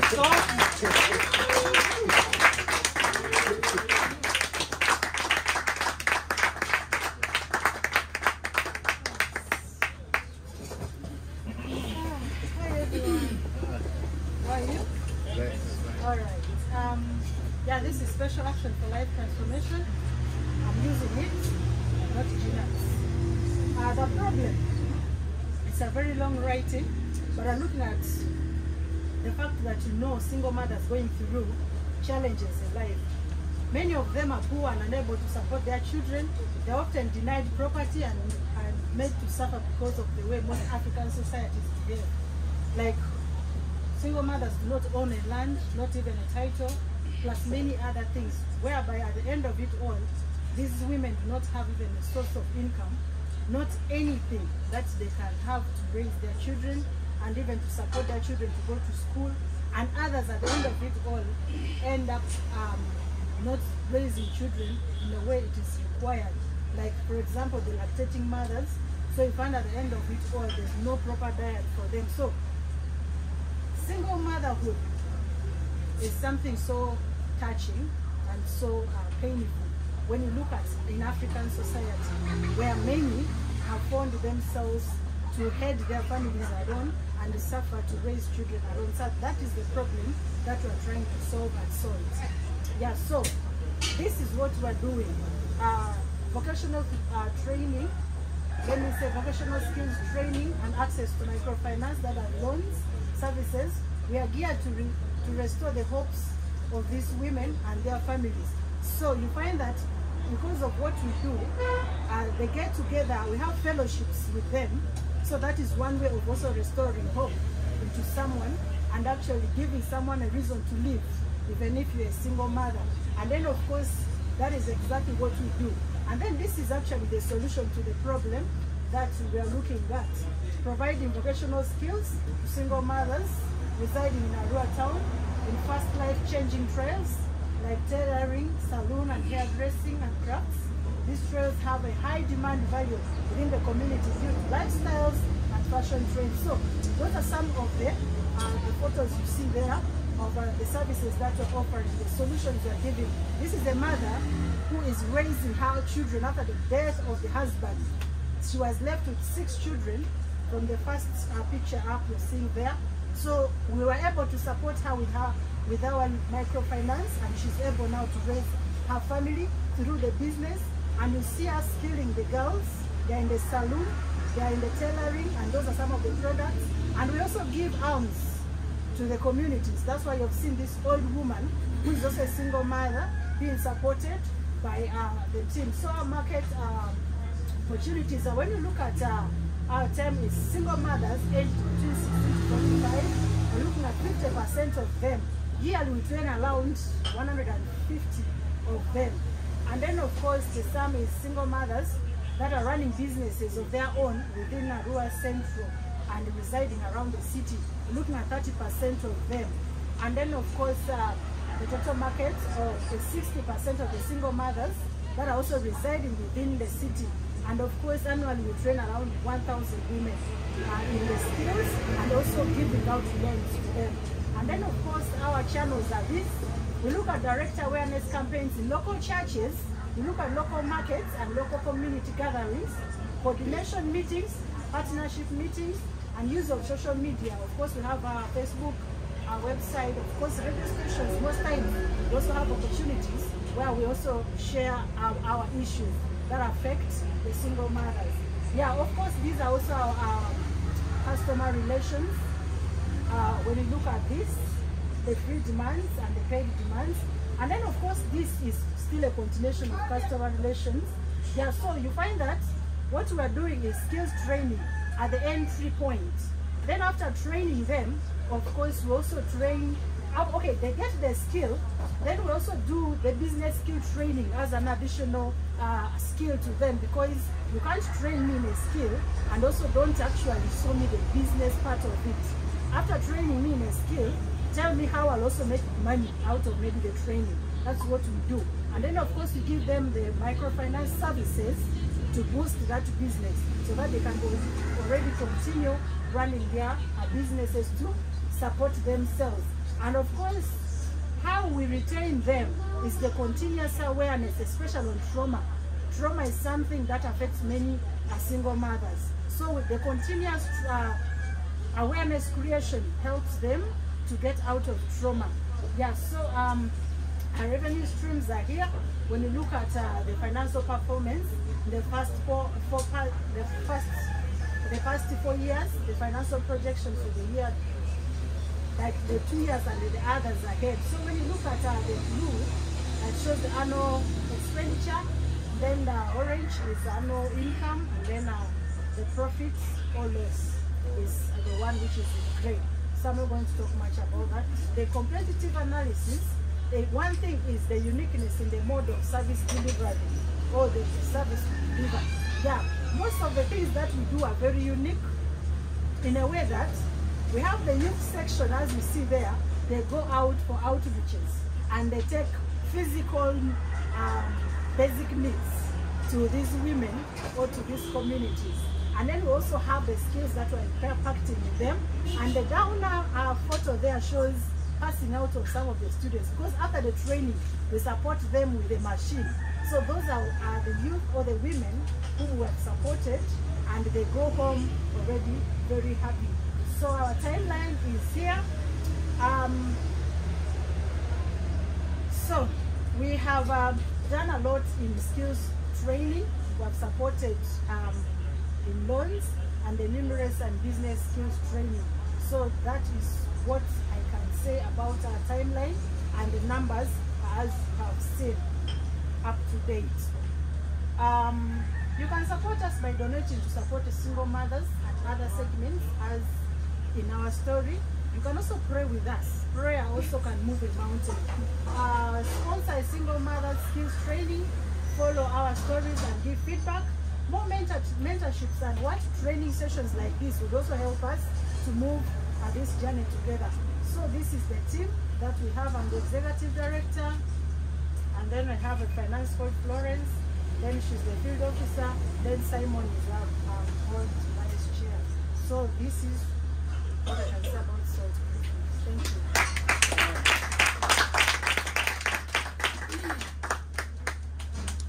Any questions? Any questions? I was a little bit lost. Two more. My question was, how do you make money?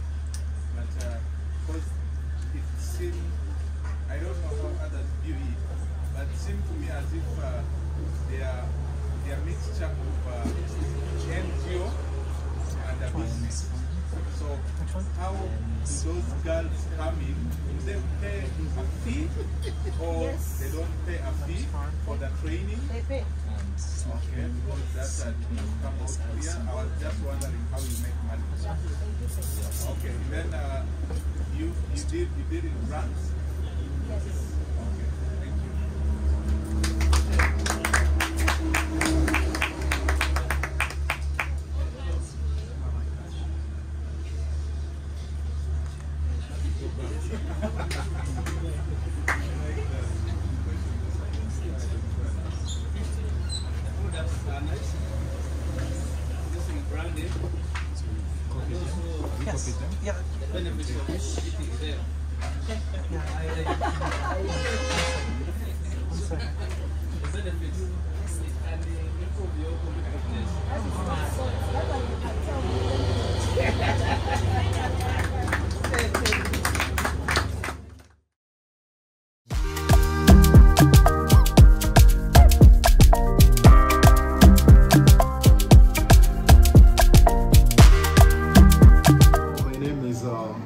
Stanley Alemi, and my business name, or the name of my business, is Alesta Medical Center.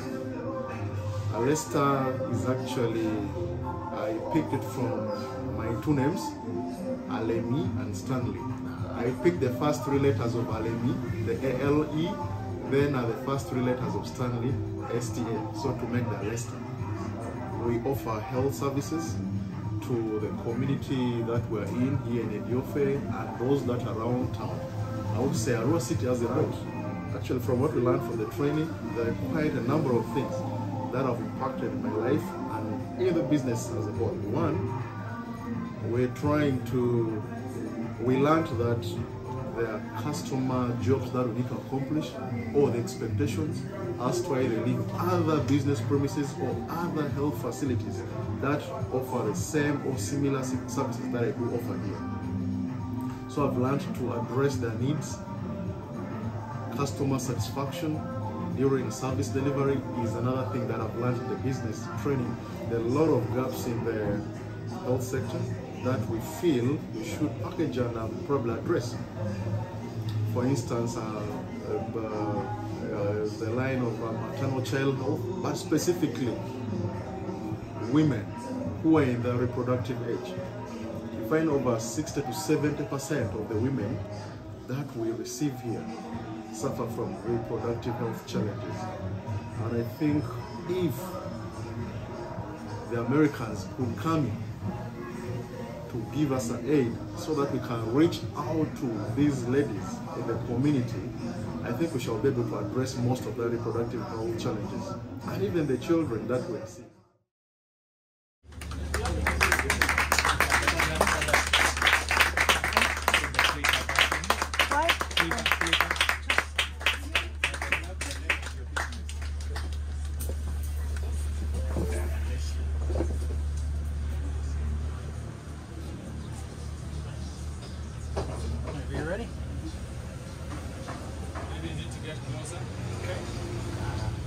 Thank you very much. A very good evening, everyone. Good evening. Stanley Allen is my name. I'm standing in for Alesta Medical Center. It's the name of my business. Your mask, sir. We cannot hear you. You are not there. Your hand is down.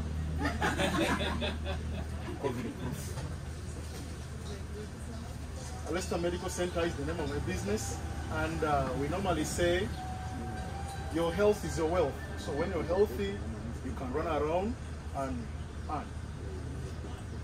My name is Basha Stanley Alemi.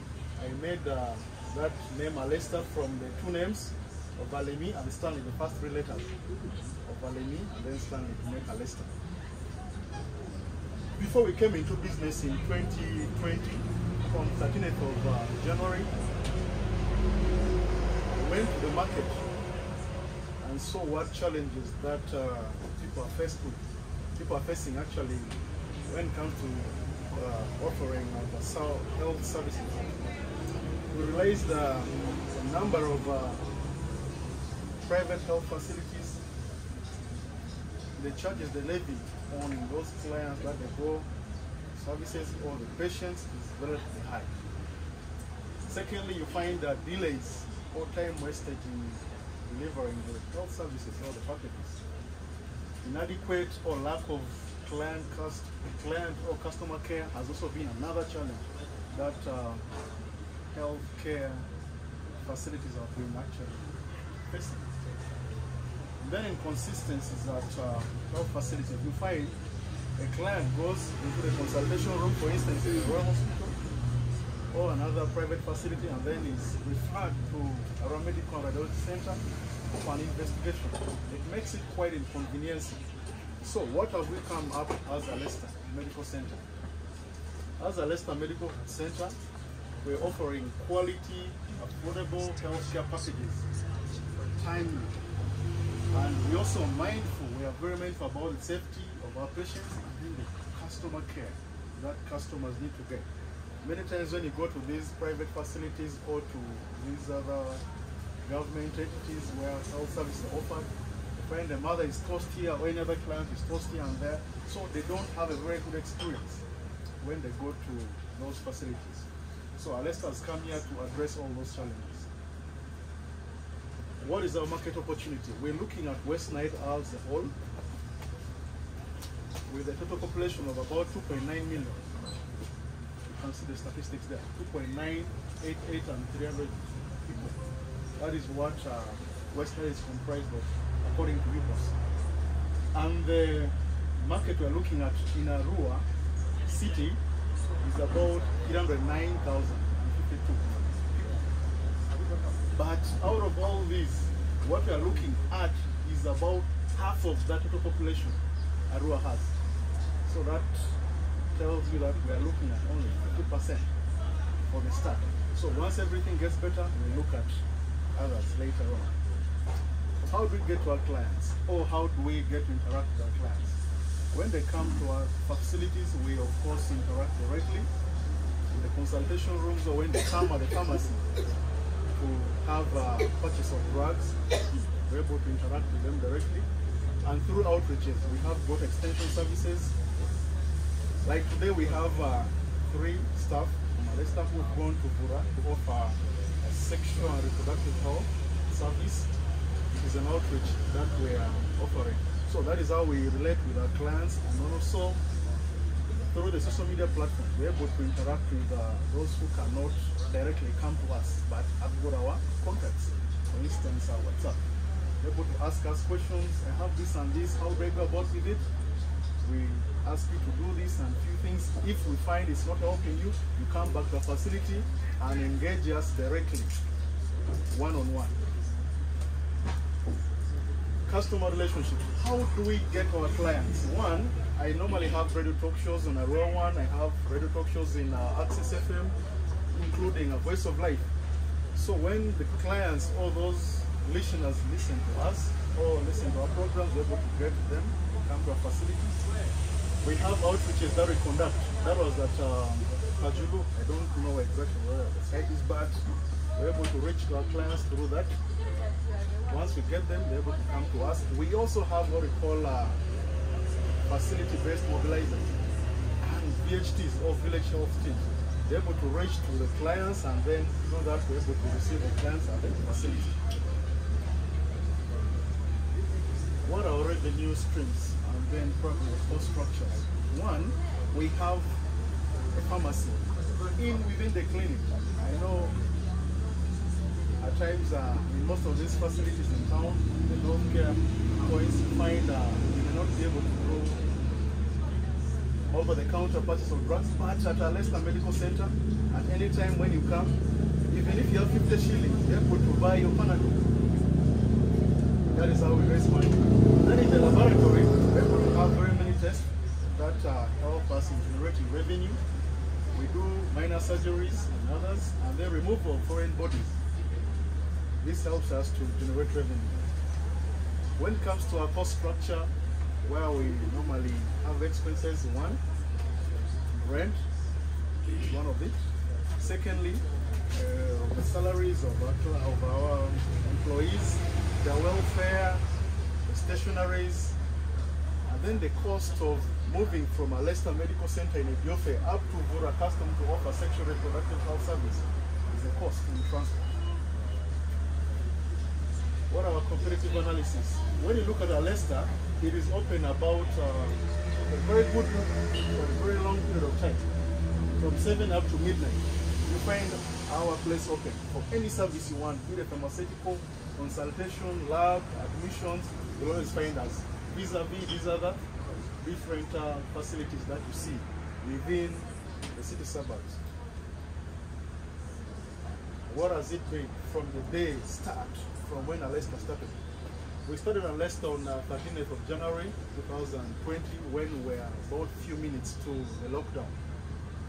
From that time up to now, we have so much impacted as far as sexual and reproductive health is concerned. When you look at that, it's a very big thing, but the components are there. Immunization is one, family planning or modern contraceptives is another, antenatal care, postnatal care is another. But mainly you find ladies within this reproductive health. We offer them modern contraceptives that helps to control the fertility. In so doing, you find we reduce the cases of unsafe abortion. When you don't offer those contraceptives, you find ladies have sexual intercourse, and then when they're not ready for the child, they terminate using unsafe methods. So we as Alesta, we offer sexual and reproductive health, and from that time up to now, we've so much eliminated cases of unsafe abortions, and the uptake of contraceptives in Alesta Medical Center has been in the rise. Maternal child health has also been improved. A child who is 5 years below comes, we're able to identify the need. If it's medical or surgical, we're able to address. A mother who comes has got gynecological cases and maybe medical, surgical, able to come, we're able to address all that. So that is how far we've moved from the time we started Alesta Medical Center. And good doctor-patient care relationship has been there. And then lastly, we are looking forward to expanding the facility in the near future. That is what we have as a future prospect. Our ask, what are we asking as Alesta Medical Center? We don't need much. We need only $25,000. How are we going to use this fund? If it comes, basically it's financial. We need $10,000 for a modern ultrasound scan machine that will help us to investigate these mothers who come to us with their different cases in surgical, medical, that probably patients will have to get cure from. Secondly, a breakdown of that still continues. We need about $8,000 for radio talk shows that we shall use to sensitize the population in Biofe, Arua City, and West Nile as a whole. Why we do that is because the world is heading into what we call preventative medicine. Currently, what we're practicing is curative medicine. You come with your headache, you come with your urinary tract infections, we treat. That is curative. But we need to sensitize the community so that we can address the challenges at the primary level. Training the human resource about what we're doing. Ministry of Health has got guidelines that we need to embrace. World Health Organization has got guidelines that we need to actually look through, including CDC, Center for Disease Control. All these need training. So for that, that is where the $5,000 will be invested. And then the $2,000 that you see will help us in improving our laboratory equipment so that we investigate any client who comes to the facility very well and then gets the right diagnosis. And in our team, we have got one general practitioner, we have a pharmacy technician, we have 2 laboratory personnel, we have got 2 nurses, we have a cleaner, and other volunteers. Thank you so much.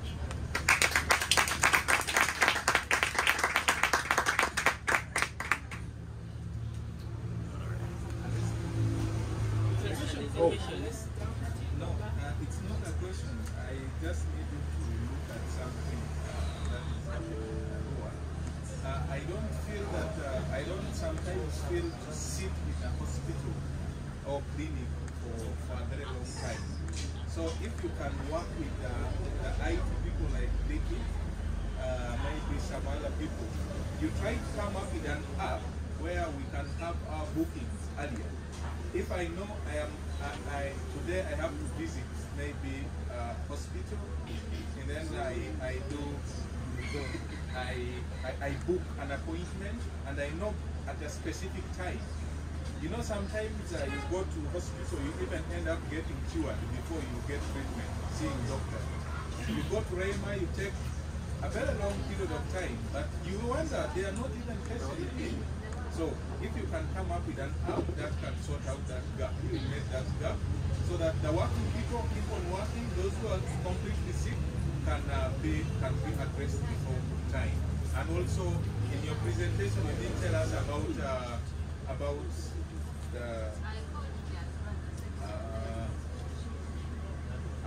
follow-ups, the client follow-ups. To like, if someone is sick, you do follow-ups, like maybe I came there for, I had maybe an infection. You bother to check up with me like what some hospitals do? Have you gone for reviews? Those are simple questions. Yeah. Thank you very much. Let me go direct to that. We normally do send SMSs. We give courtesy phone calls to our clients to check on how they are. And at times, practically, I myself, I get onto the motorcycle and ride to where those patients are to find out how they are. I think it's what we do, but except it was not clearly brought here. Regarding appointments to save time, yeah, sure. I looked at IHK as a module. Dr. Thierry is one of my models that I look up to. Normally, for you to get to him, you have to book online. and it's one thing that I think we need to work on. I think with ClickEat, we'll need to sit and discuss that in detail. Thank you very much. Thank you. Yeah. Thank you. I think in a way you have answered well, because for most of our local service providers, emphasis on KYC is quite low. For example, for all the years I've been going to the facilities, there isn't any facility in Agro that has interested me in having a biodata. Biodata. This saves a lot of time. Like Gerard was complaining yesterday about the staff's delivery time in our hospital. But he didn't go on appointment. Is his file there in our hospital that maybe they can just go on the system and cases regenerate. Exactly. So I think it is the other area which can be a niche for your business. Also, your organization, that aspect, that role is missing in your team, the PR and all that. Yeah, I think that has been it. Thank you very much. Thank you.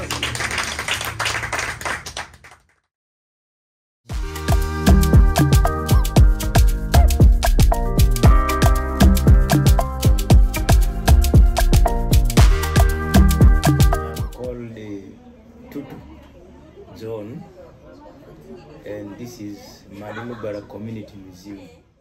I was driven by the passion to promote and preserve the Lugbara cultural heritage. That's what drove me against all odds. A lot of things are getting rubbished off by very many other influences. Influences both ideologies and people's changing way of life, which I really feel are eroding our cultural heritage. And if we don't do that, in a few years to come, we shall lose it. We shall become a people whom I would say I have no culture. Because if you have something that's not yours, you are copying what is not yours, and you don't practice your own, you have no culture. And when the English say you are uncultured, you know what it means. When you are uncultured, exactly that. I know this may not be profit making, but also they love to know. Now, as I came across some of these things, I did not even know their uses. I had to ask questions. What about this? What about that? I had to know. Because, see, when I grew up in the town where I was not exposed to this. Even the rites, what people call rituals, for me I prefer to call them rites. Some of these rites which were being performed by our people, we did not know anything about it. Now, what shall I tell my children? It's unfortunate my father even knew very little about this because he was a teacher throughout. Most of his time he was spent with students and did not have enough time to practice this. He was exposed to modern things which you could buy from the shops, but value, he was missing value in some of these things. The Americans have heard of West Nile virus. This is where it came from. Why don't they come to find out the people from where this thing originated? Those who survived without any medicine, without any vaccine, those who survived the West Nile virus. This is the place, this is the culture. And some of these practices, what we were using, the foods we were eating, were the sources of survival. Come and see, come and experience, come and feel, come and touch the culture. We're here at your service. Everyone get up on your feet. This is a presentation item like it's great.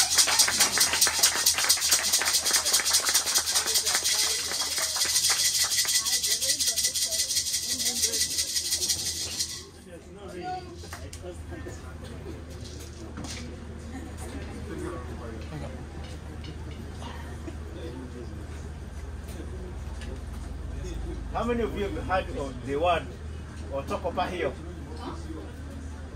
Otokopahio. Otokopahio. In Lugbara. Aha. This silence is one of the reasons why we exist. My name is Dytil from Madi-Lugbara Community Museum. Our logo is a granary which is open. A granary is a store, and we've kept it open because there's a lot of information we have. We would like you to access that information and get the knowledge about Madi-Lugbara Community Museum and our cultural heritage. Yeah.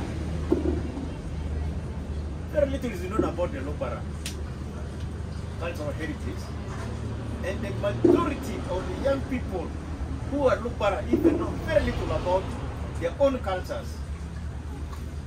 And again, artifacts and cultural resources of the Lugbara cultural values are very rare to find. So, if you have to know about the Lugbara culture, one of the best methods would be attending fireplace sessions for most of the part of your life. Because in an African setting, the homestead is the school and the fireplace is the classroom. But how many years do you have to take to know about the Lugbara? How many times must you travel to go looking for artifacts that are related to our cultural heritage? For that, we are now saying our museum helps our customers know about Lugbara cultural heritage by collecting artifacts, researching on them, and exhibiting them for view under one roof. You don't need to go to the fireplace. You don't need to traverse this Lugbara land in order to get these artifacts. We have them under one roof, and that is Madi-Lugbara Community Museum. So what do? We research into these Lugbara practices and values. They're practices which you've never had. Like when I talked about Otokopa here, there's one of the months, calendar months in Lugbara. There's one of the calendar months, that is February. February is Otokopa here. Now, we collect these artifacts of heritage value and exhibit them for viewing in sections of, we have weapons, we have religious artifacts, we have those connected with industry, we have the social tools, domestic wear, traditional foods, and pottery. Where we come to religion, that's where the ready-making process is. Now, this is how some of our artifacts are. How they look like. Religious. We have traditional foods. Foods which were there before the white man came in. We have industry, which up to today is functional. We have pottery, clay products. We have social implements, like the harp, we have the luku, then we also have the tisobi for dancing. Domestic wear, the copies, we know it. It was. They're all here. It's for you, for viewing. Now, what solution? We therefore, to remove the pain you have, in order to access this knowledge about the Lugbara cultural heritage, we give opportunities for interns, particularly students from universities who are doing archaeology and social sciences. They come for internship in our museum. We coordinate heritage education programs in secondary schools because we know if culture must survive, the young people of school-going age who now begin asking the why, how, and whens in their lives must get to understand what culture is all about and how it can impact on their education. We have tour guiding services. We have our staff who are trained in tour guiding, such that if there is a customer, a client, a tourist who wants to visit a cultural site, then these tour guides will take them to the place. Very many hotels here don't serve our traditional food. When you come to a place and you don't eat the food the people in the area eat, you have not arrived there yet. So we do that monthly. Then we have the disability inclusiveness. The blind people also come to our museum. They come to our museum and learn. They also feel some of those artifacts. They feel them. So we offer those services for them. Again, even for the deaf, we have a specialist for the deaf who can come and explain to the deaf when they come into the museum. Market opportunities, the total available market. We expect to get customers from every continent. The majority of our customers will be domestic. We have received tourists from every continent already. So they will continue coming, and the domestic ones also will continue coming. The serviceable available market, we have the domestic tourists, people from Arua and outside the West Nile. Those from outside West Nile who come as visitors here, we also expect them to be our customers. The target market, the schools. Why the schools?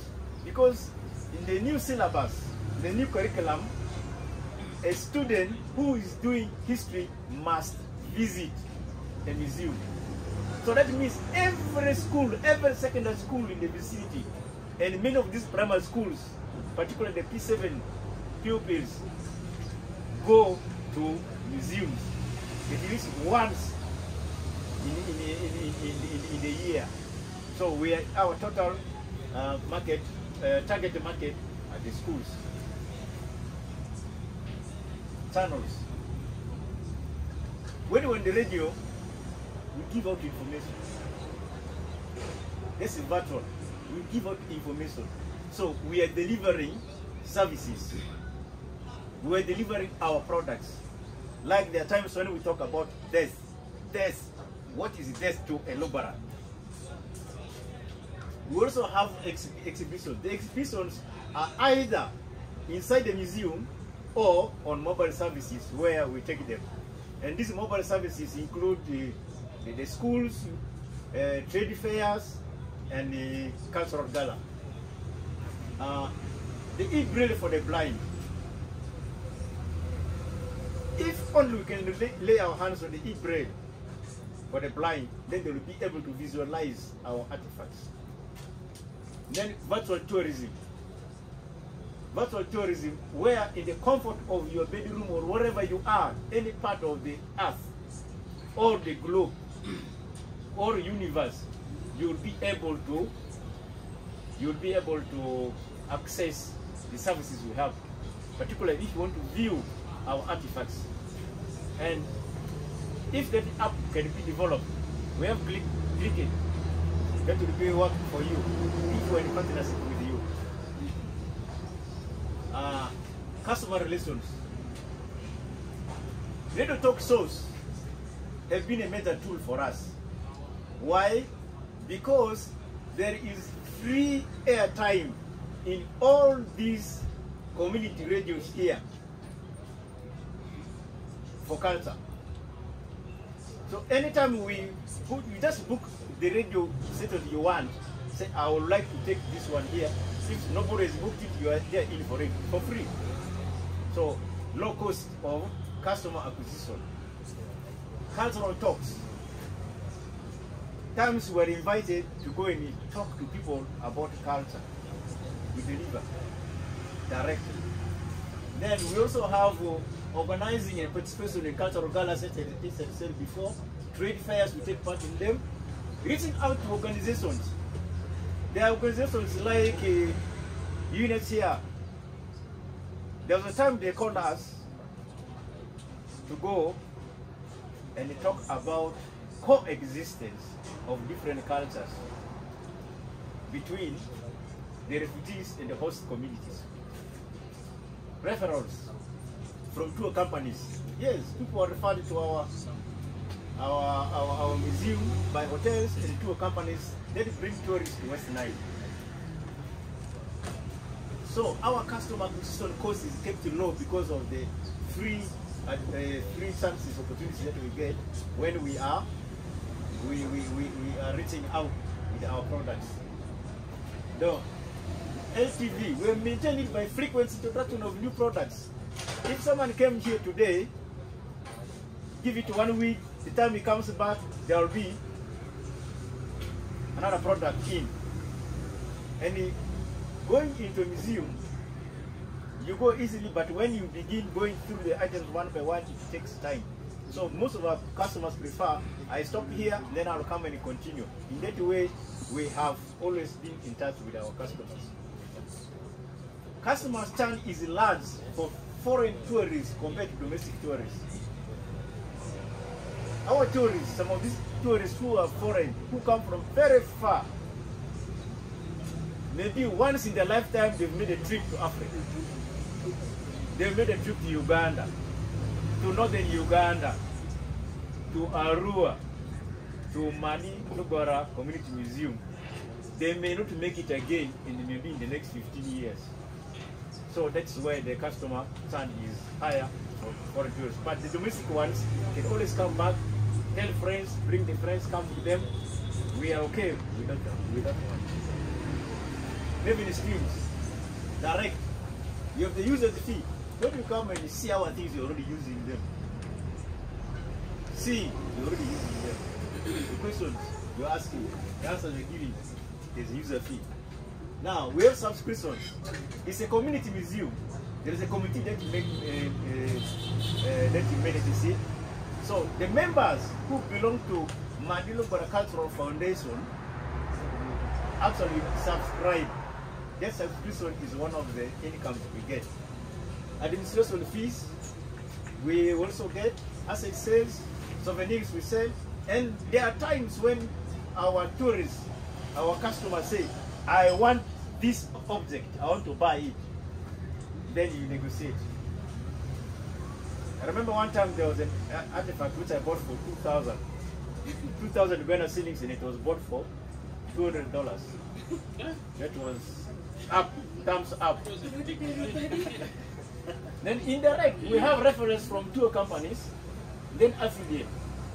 Affiliate, we are affiliated to other organizations. We're affiliated to other organizations like Uganda Community Museums Associations and others related to culture. So that way we also get some income. Revenue streams. Our earnings are seasonal. We look at it, school terms and seasons globally. Usually when it's winter in other continents, that's when tourists come this side. Because those are days when very many activities are dormant, so they come here. Now, school terms, we do mobile exhibitions. Now, when the schools are for holidays, we don't get the revenue. Now, our peak seasons, during our peak seasons, we can pick 1 million per week. Now, in the next 3 years, with all these trainings, the skills, and the possible opportunities of funding, we shall go double. Static pricing. We use price tiers based on number of tourists in a group. So the more tourists we have, the cheaper it is for each individual tourist. So we also give discount for big numbers, because look at the 300 students coming to the museum, we give discount there. Now, value to the customer. As I said earlier, the artifact, how the person values it, the story he knows about the artifact. Like, if I had a friend was already asking for poison. That was the value to you would be much. And my rainmaking tool, where we can control what people call this climate change. So without traditional practices, that vocabulary does not exist. Now, dynamic pricing is based on the tourist background and the power to negotiate. There are certain tourists who come, say there's a group of blind people who come. Definitely the price is not going to be as much as the price for those who are able. Competitive analysis. Madi-Lugbara Community Museum enjoys complete monopoly. There's no other community museum around. There's a Madi Community Museum in Moyo, which is 100 miles away. They don't exhibit Lugbara artifacts. We have another one, 120 kilometers in Panyemur. They don't exhibit Lugbara artifacts. They only exhibit Alur artifacts. So, where are we? No competition. But in the long time, we expect the government to put up a regional museum. Though we are also consultants in the Confederate Museum, we are not going to fear continuing with our community museum. Our resolve is we don't fear any hot porridge. Like we said before, other community museums do not feature Lugbara artifacts, so that's why we do not for it. Our journey. 2014, we formed a CBO called Madi-Lugbara Cultural Foundation. The following year, we signed an MOU with the Cross Cultural Foundation of Uganda to preserve and promote Lugbara cultural heritage. And then they trained museum curators for us. And in the same way, we started the museum. And then we became a member of Uganda Community Museums Association. That same year again, our museum was selected as a coordinating hub for heritage education programs in secondary schools. That's where we made inroads into the market. That's where our customers were now. Today, the majority of our target market is the schools, where we are actually a coordinating hub for heritage education program. We gotta. Future plans. We gotta stop. You're like 18 minutes. Is how much? Yes. There was a period of no light, so there was no communication. I don't know how long it was. Subtract and then we continue. We paused. Future plans. We're going to move to larger premises with a large compound. We're going to acquire land and construct a traditional Lugbara homestead. And then we want to procure more artifacts. We're going to train more disability inclusive curators. We're going to introduce e-braille for the blind. We procure means of transport, procure better equipment for mobile and museum exhibitions, and migrate into virtual tourism. Because if we can only get whatever it is, this amount of money, the US dollars, we would have some better means of transport, equipment for the mobile museum program, and then the e-braille for the blind. This is the stuff. Good job. The manager and curator, diploma in education, and retired secondary school teacher. The women representative, Ms. Christine Afema, did BA Fine Art and a diploma in education and retired secondary school teacher. We have an advisor, Mr. Gonda Benson Bernard, is certified accountant, a retired civil servant. He is a clan spokesperson for Arroy clan. So these are the pillars of Madi Lugbara Thank Community you very Museum. much. You want to get us? Remember, what an elder sees while seated, a young man cannot see even if he climbs a tree. Thank you very much.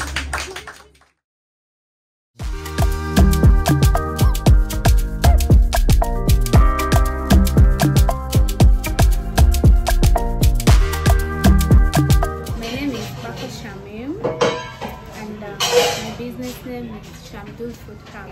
Besides people walking in to eat, we also do deliveries. We do monthly deliveries. We do outside catering. Yeah. I love cooking. I've always had passion for cooking. And when I was growing up, my mom had a restaurant, so I took over from. Since I was young, I've always cooked. We never had a maid or something. My mother always made us cook. So in our class, like how to manage my business, how to handle my customers. Yeah. Stay on your feet. Welcome, Shamdul Food Hub.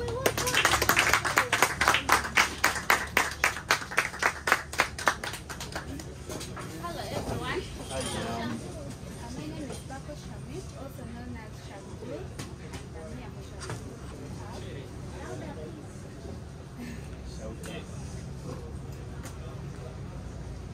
So why Shamdul Food Hub? Why we started Shamdul Food Hub? First of all, I've always had that passion for cooking. Many people who have tasted my food before, they told me, Shamdul, you really cook well. And I asked myself, why not make it a money-making venture?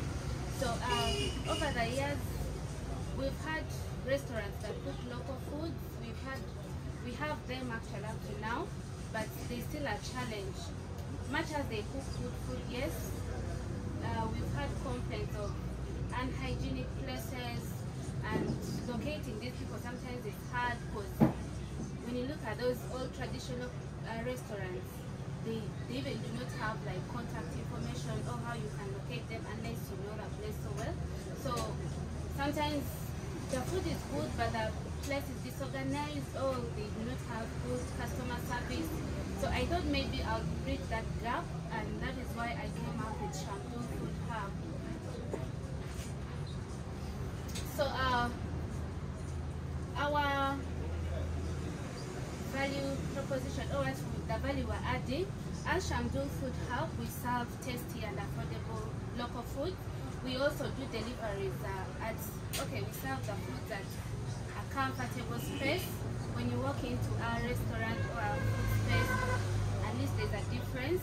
And we also do deliveries for customers who cannot walk in or who are busy. And then we also offer outside catering services for trainings, like maybe if people have trainings, workshops and what, we always come in handy to help. So the Arua City Restaurant Market, an estimate like the total available market like in a year can be about 5 billion. That's the gross sales for all the restaurants. That includes the local restaurants that handle more than the high-end restaurants. But the sizable available market is 30% of the total available market. And what we as Shamdul Food Hub target is the 25% of the total available market in Arua City. So our customers, customer relationship, how we keep them, how we get them and grow them, we usually get our customers through social media. I've always had an engagement on social media. I always make sure I make a lot of noise. Word of mouth, I talk to people sometimes, and even friends talk to people. Shamdul now has a restaurant, Shamdul place, and we also have referrals. And how we keep them, we do give discounts, like when we supply, when we give out food, like there are people who ask for monthly deliveries and pay at the end of the month. They will get any of our sources available at a standard price, at a reduced price. We also, besides the discounts, we always do follow-ups and get customer feedback to ensure that whatever it is, we keep these customers we get. So, like how our journey, we opened up initially in 2018. We used to do deliveries on borders. I'll cook from home, package my food and deliver to offices. And after some time, we got a space in an entertainment place like this to celebrate in the kitchen, where we cooked our food. And in 2021, we moved into a rented space. And as of this year, in April, we got a space and put up our own food space, which is that one. And we have grown from an all-female staff of 3. I now have 5 staff. So why we need funding? We would like to improve or give a new face to our local food hub in town and make Shamdul at least give a new face to local food restaurants or hubs in town. And our revenue streams, I did not put it there. We get our money from direct sales of our cooked meals. Then we get from the outside catering, which are not always daily. And then we also get loans. And the costs we incur, we have rent, I have to pay wages, the expenses, utilities, and security for that place. So this is my team. I have 2 kitchen staff. I have 1 person for service, and we have 2 delivery persons, because usually most of our customers want to eat at the comfort of the places of work. Thank you, and this is how you can reach us. Finished with 1 minute and 30 seconds to speak. Well done. All right.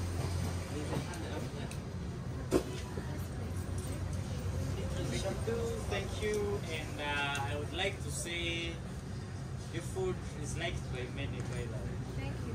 And then we used to work together, if you remember, as far as ClickEat is concerned. And then somehow you were inconsistent. We deactivated you, but can we discuss again what together? No problem.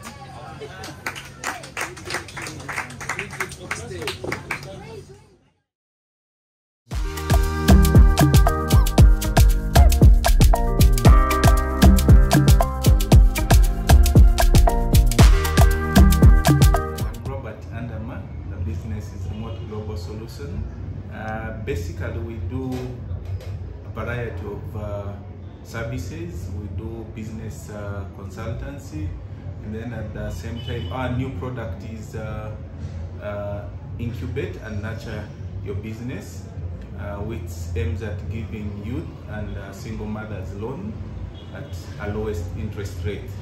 We start business with them, and then we start the business, nurture it together with them, and to give them a sense of living and to make their cost of living better. It started all in 2015, as I said earlier. The company I was working for was looking for a vibrant person to work in marketing. Eventually we looked for in West Nile and were unable to get 1 person to fit in for the position.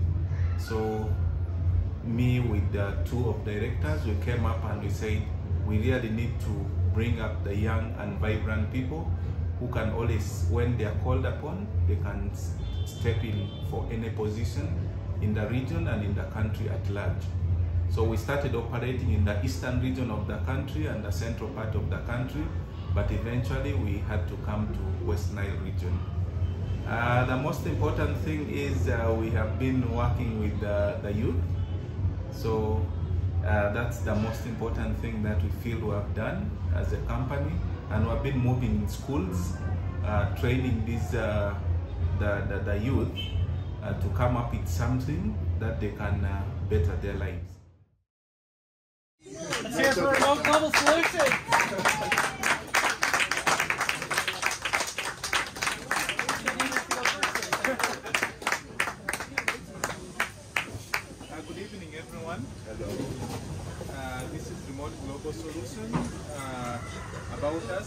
Global Solutions. We started in 2014, incorporated in 2017. We have a combined experience of 38 years. Combined experience means that all of us who are working there, we are having our own experiences. Now we just combine everyone's experience, so we take it to 38. Carried out activities in central and eastern region of Uganda. We bridge rampant business startup gaps. We bridge rampant knowledge application gap. Aim at reducing unemployment and looming poverty among the youth and women. Solution to loan traps. Many people are trapped in loans, so for us we provide that solution because we incubate and nurture businesses with people. Solution to miserable retirement. There are so many of our civil servants, they have retired but they have nothing to show what they have worked for. So we provide that solution at remote. This photo has not come out well. I don't know what happened. The men there, the pain we're eliminating. The men are trying to push a Bugatti. A Bugatti is a very fast car, but that is what actually happens in our African continent.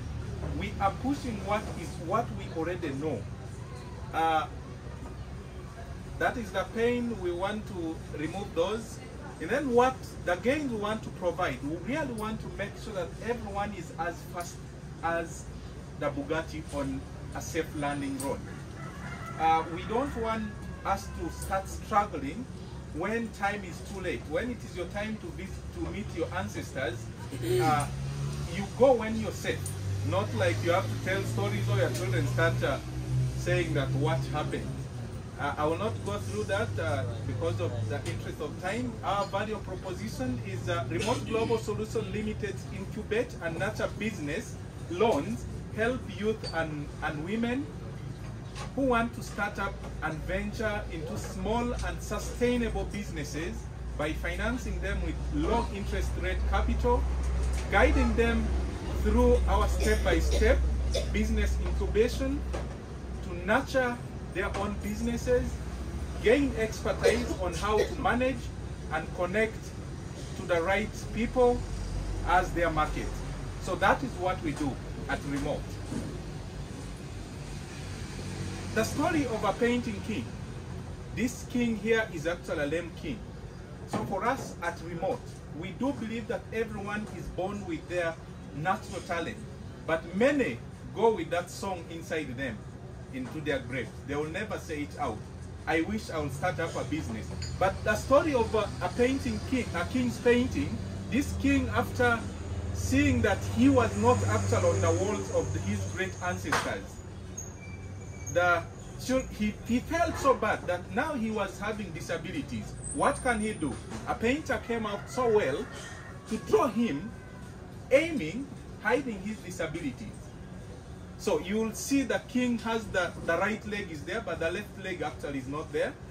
Has one eye, but he was, you know, when you're aiming, those who have ever gone for shooting like him, you have to close one eye. So his disabilities were hidden. So that is what we do at Remote. We don't really judge people of who they are. We instead bring what they have, we incubate what they have, the businesses that they have, by giving them a loan to make sure that they sustain the businesses they have. The beauty with us is that we work with you as a customer, we move with you, we start the business, we draw for you the business plan. Most businesses actually fail because they don't have a business plan. I don't know what happened. I think something went wrong there. Our market opportunity, we deal in West Nile region now, full swing. The term is 3.8 million people in the entire West Nile. I think I was even asking someone, why is it that my figure is a bit different? The figure I think we are basing, UBOS has not given us for a very long time. Our sum is 2.1 million people. And then our target market is 975. That one there, people. That number there, that's what we're looking at. And we're looking at districts in West Nile, from Pakwach to Moyo. we have left Germany out. Our channel, we use direct channel, and that is through our employees. Our employees are professionals, and they prepare people to have the best impact. We don't give people loans so that it can give them headache, to feel like to have sleepless nights. We do referrals. With time, we may go hybrid and use of website. Customer relations. Our get, social media, speeches, blogging, advertising. And then we have our keep, blog still, business advisory services, journey with the customers, as I said earlier, our growth, good customer experience, follow-ups, and referrals. We have our CAC is actually free. The customers will get them at a free cost. Our LTV is 98% of the current customers we have. The churn is only 2%. Revenue streams. Those are our revenue streams, but our projected total sales for the year 2022 is $29,500 US. And then those are our cost structures. Our projected total cost for 2022 is $19,600 US. We have good relationship with our partners, that is the banks, ABSA and Stanbic, URA because we remit, UMRA because they are the ones giving us licensing to carry out operations, NGO board because we also operate on grants. Definitely the local community, we are driving them well. Our competition analysis, we only look at what we can do different from what the competitors are not doing. In that, our competitors, what they give people who pick loans is just a heck of headache. They make people in traps. They don't actually start the business. They don't know the businesses these clients are going into. For us, we provide that to our customers. Our timeline, growth, $1 million US, that's our target in the next 2 years. We want to have 2 branches, expansion, hiring. We want to have 14 new employees. Our ask, we thank the government of the United States of America for giving us this opportunity. And then at Remote Global Solution, anyone who would invest with us will have a return on investment equity, 7% of what we gain at the end of the year. Africa is the future of the business. Whatever you start in Africa will always prosper. Whether you're selling water or you're selling sand, it will work. As long as you have vision, you have passion and persistence. Because if you start something today, if you feel that it will generate itself without being persistent in it, and then you will take some time to be there. Our team, that is me. I am the team leader, the CEO. I'm a market analyst by profession, master's in international trade and relations, bachelor's in, I have a hell a lot. So all that, I do that because sometimes I do management of my staff. Other team members, those are my beautiful ladies in office, others were not there. Attribution Fielder is the manager, bachelor's in microfinance management. Faida Dokas is our accountant, diploma in business administration. Aikoro Brenda Peace is the accounts assistant, bachelor's in business administration. Matthias is our communication specialist, MBA and bachelor's in education. Lydia Nabukera is our sales and marketing. We have our lawyer and also our managing director. So this is what we do when we are incubating the businesses. We normally have check-ins. We build a rapport with the people we are incubating their businesses. We clarify their expectation one-on-one. I've been told that time has reached, but just let me finish this 1 minute. We clarify their expectation because everyone who comes for a business loan will really need to have something that will keep him going and to have that business. We follow up on actions agreed with the people We provide business updates to ensure an alignment with what they already have. We review progress. We provide or discuss feedback. We agree to actions with clear timelines, suggested improvements, because we always keep on suggesting to them. That is just a summary of what we do. That is me. My contacts are there. Thank you so much. Are you sure? You just say it now. Any question? Yeah, thank you.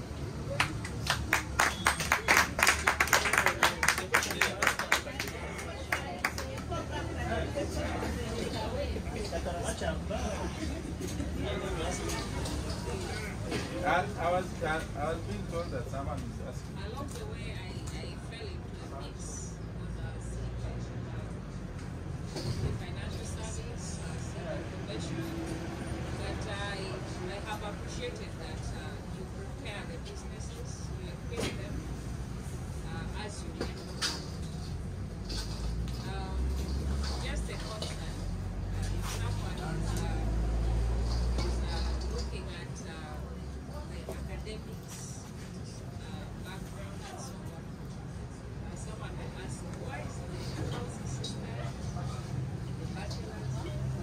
Okay, now that comes to experience. Now what happened is the accountant has worked in microfinance world for a very long time, and this accounts assistant is just a fresh graduate. But now when it comes to the regulatory bodies, there you have to adjust. Yes, we do that, but for now we are looking at experience. That matters, but by the time this person gets to know things more, is just a fresh graduate, so we couldn't put her into the position of accountant. Okay. Yeah. Yeah, that's why I was saying it look at the academic end, but Yeah. business-wise it makes very good sense. Yeah. Yes, Joseph. Yeah, thank you so much, Robert. My realization is that you have like 3 businesses. I don't know whether it is a consortium or a conglomeration, but you have financial services, you have incubation, and consultants. The way I'm understanding it. Those are services. Those are services. Yeah. Yeah, but these are services that span, have a bigger span. Yeah. So I wonder how you are able to bring them together under one roof, and then you have the focus that will reach, in any way to reach where you want to be. For example, if you're looking at incubation and consultant, there you may need some bit of like partners who are going to fund under normal circumstances. Because the financial services, it is pure commercial. It's pure commercial. Whatever you do needs to be quantified. It needs to have clear figures, financial figures. So I wonder how you're going to grow these 3 products under one roof. Yeah, now what happened is, Jose, what we do is that we are doing something different from what the other usual suspects are doing. You come to us, what we do is we get your business idea. We don't give loans anyhow. And this particular, we actually have a sister company that does purely financial things, lending and so forth. But what we do at Remote, we only get up the business idea from the youth and women. We go through the business. We take them step by step on what they can do to ensure that the survival of this business. One, you know the impact of loans. Many of these people pick loans actually not for business. Some of them have maybe, you find many of these financial lenders, money lenders, people just go and take photos anywhere. They really don't have those businesses. But for us, that's when now we come in, we come up, you said you want money, but we really need you to have that business. So when you have the business, the span we give to you, the 6% we give you a period of 6 months. In a 6 month time, a small sustainable business will be able to stand, and this person is already empowered, and the person is having his or her money when the person has also paid us back. Thank you.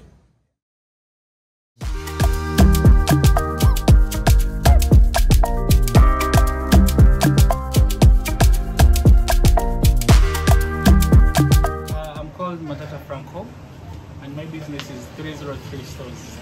We do clothing, and we make jumpers, t-shirts, sweater shirts, and we customize for people also. But majorly what we do is we are a home brand, of which I used to call it a West Nile brand.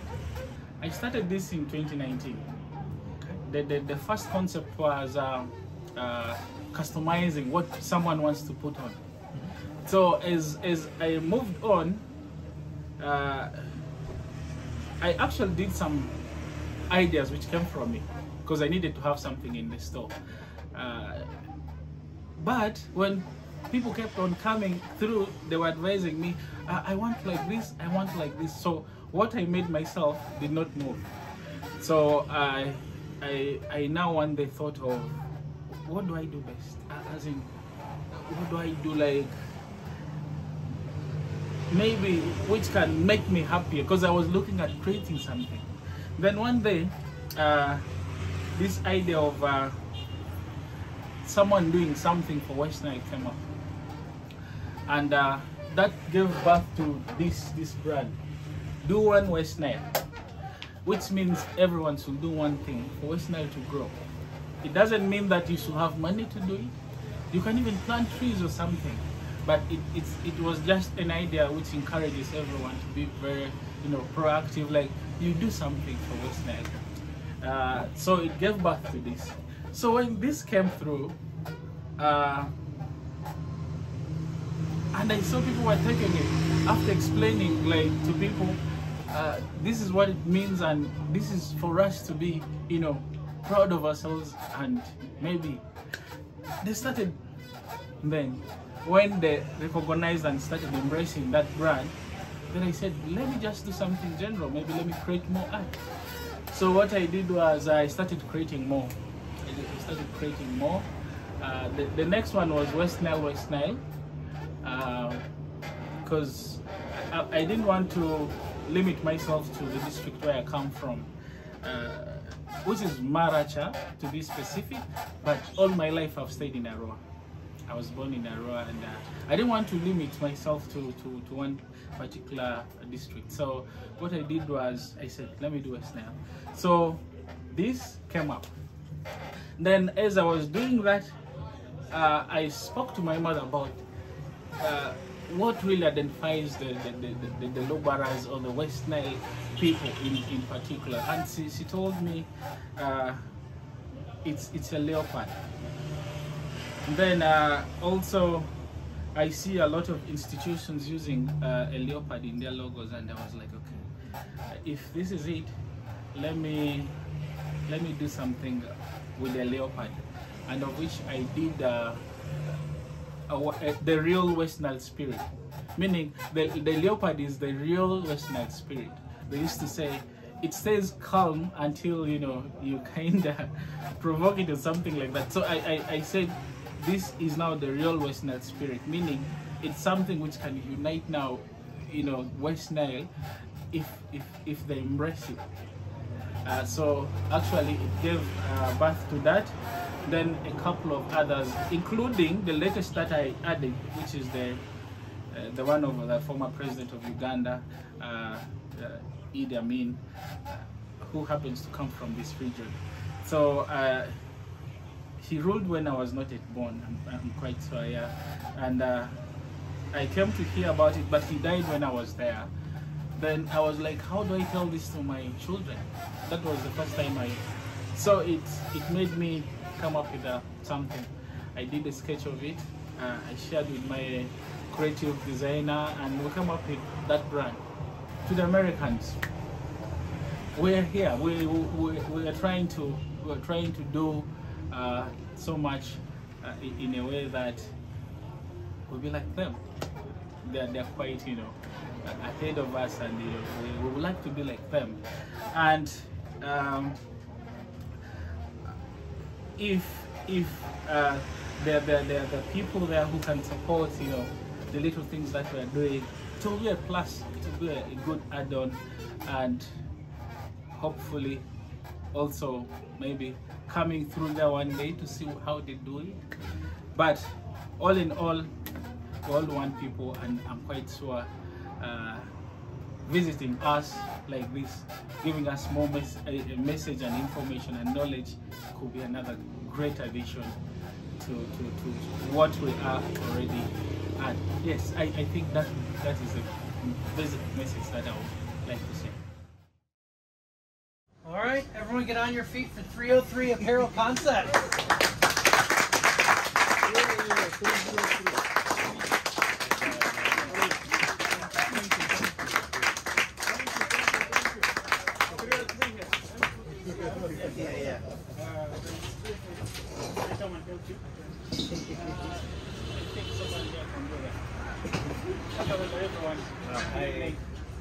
I am super excited to be in front of you, and I'm happy that you're here with me. I believe there are more alive people today than the dead ones. And I know in Uganda, after every 2 minutes, a new baby is born. And after every 10 minutes, someone dies. Why do I say this? I see a market there, meaning I have people that have to make something for, especially the West Nile. So I am presenting to you a brand that is typically West Nile, representing the local West Nile people. Why did I start this brand?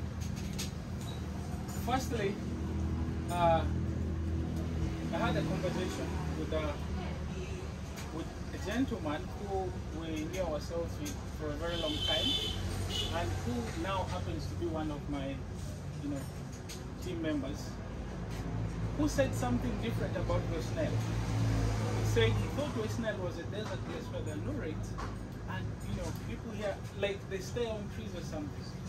That thing kind of disturbed me. Then I was like, how do I start telling stories about West Nile? Then I said, let me do something that I love, something that I involve myself doing, because I'd started businesses before that I'm not directly involved, and they were not, you know, working. So I said, let me do Apparel. I love breaking things. I quite did something related to things. Lemz is helping me. Quickly, let me explain. Do one means every West Nilers will do one thing for West Nile to grow. I see a lot of people doing something in the line that I created this one. Thank you in your capacity. Then we have West Nile campus. This is just to show we are on the. Exactly, it's even easy. Someone can understand this. The next is Aroa City. I don't know if it's my city. After being given the city status, I said let us do something so that we are coming from this city. And how best do I do this?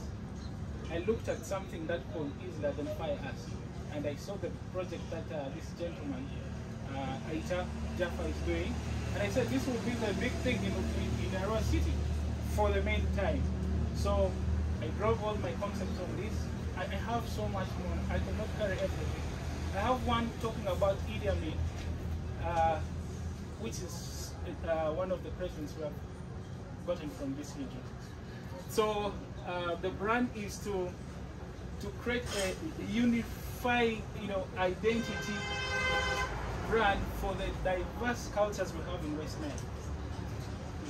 Thank you so much. Then another problem that I saw is there are few concepts which promote our culture. This is why I dived in. Then I further went to realize that there are no guys here who do quality customization. There are people who want to have brands that you know, they could put on. So I came to bridge that gap. Then another reason that we came up is there are a lot of vulnerable people, and my straight on point was, if our brand stands, 5% of every sale on our product goes to support a charity. We have an appointment with one of the children foundation. We're going to agree on how we can best support them. That is the problem that we kind of dived into. Then there's why people should buy from us, or why people should come to us, which is our value proposition. We have the customization guide. My team does really great work, and we came in to fill the gap because I've seen a lot of people putting on things, you know, which are not to the expectation. That's why we're there. Then we wanted to eliminate, there are some qualities that I call poor. You wash them, you find the other time it's, you know, they are not really good, yet this is something you've put money in. Then time taken. Sometimes you place an order, you have a birthday or you have something. You find the person that you go to might deal through another person, you know, because these machines can be expensive sometimes. So we came through so that you can come to us, talk and give us your concept, and we draft it very fast as we have the team to do that, and we deliver as soon as possible. Then, like I said, extend help to the local community. That's going to be part of us till the end of the journey. So the solutions that we want to provide is we're quite doing free adverts. There are people who have even complex, like very hard concepts that they want to, you know, put into their brands. You can easily do it. What we do that, we send to you, and you see if it's really what you want, and you send to us back, we'll take and deliver. Delivering in the shortest time is one of the solutions. Then we have been in the business since 2019. We normally test the quality. If it's not good, I swear we don't do it. If we know it's not good, if it's something that I cannot wear myself, I do not recommend it for my customers. Support is one of them. I think I kind of repeated that. Then our market opportunity. Well, the total available market is Africa. I've received, we're on Instagram, there are people who are from West Nile, they ask me, how do I get it? So that gives me the picture that I could also sell to the West Nilers who are scattered around the countries in Africa. Then the total serviceable market. Uganda's population is about 48 as of this day. But we're not looking to get that. We're looking to get few portion of that. I should say if they will reach like 3,000, it's enough, as long as they can be on the feet. Coming to West Nile, which is the target market, I would love to see every West Niler embracing our brand, because my dream and vision has been that I created a brand which is big, which is loved and appreciated by everyone.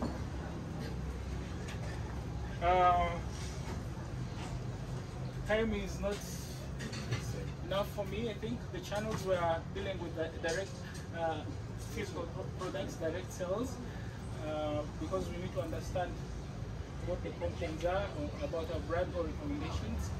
And we're also online. Our relations with customers mostly we're online. We're doing brand endorsements by artists. Freeboy is one of the artists we have here, and the social presence we're taking advantage of that.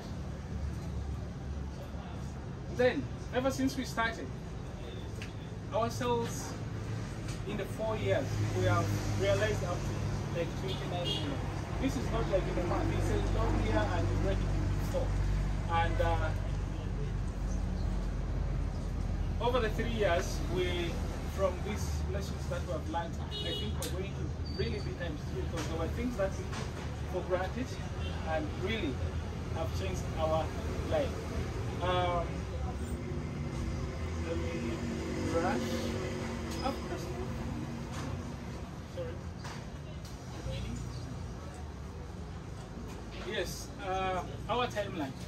We have been here for quite some time. We have established our presence, and we have learned where the problems are, and we wish to expand, open more branches, acquire better machinery, and add on our team to handle, a very big bunch of orders, and maybe the big client. Then what we're asking our audience to do, our customers to do, is follow us. Our website is not out. We're using Google website. If you go to Google, there's a website. You get the entire details about us, and we ask you to check through our brand. We're going to be putting out the signages so that you don't suffer locating where we are. Then this is the team. Half is me. I do the sales and marketing most times myself. Then I have Gilbert, who is the creative development. This guy does super good work. Then I have O'Neill. This man knows the quality. He normally tells me, "We're not doing this, we're doing that." So that covers mostly the gaps that I will let my clients go into. This is our contact information. Thank you so much for listening to me. I'm sorry that.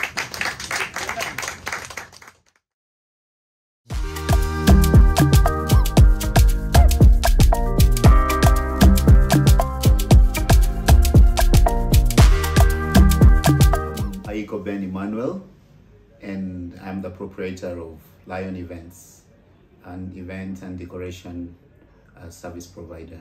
Naturally, I found I liked organizing things. Whenever there's something that comes up, I would get myself contributing at the organization, clearing the places, and working. I liked working behind scenes, and I thought it was just a simple role to play. But with time, I discovered everywhere I went, they would entrust me with bigger opportunities of organizing, taking charge, conferences, and every other thing.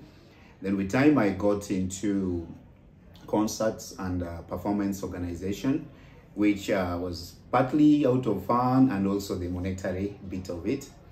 And then after a few years down the road, this journey has been for between around 2014 up to around 2020 is when I discovered most of the times when I have a function or an event to organize, there are aspects that are missing, things that make me dig into my pocket and hire from somewhere.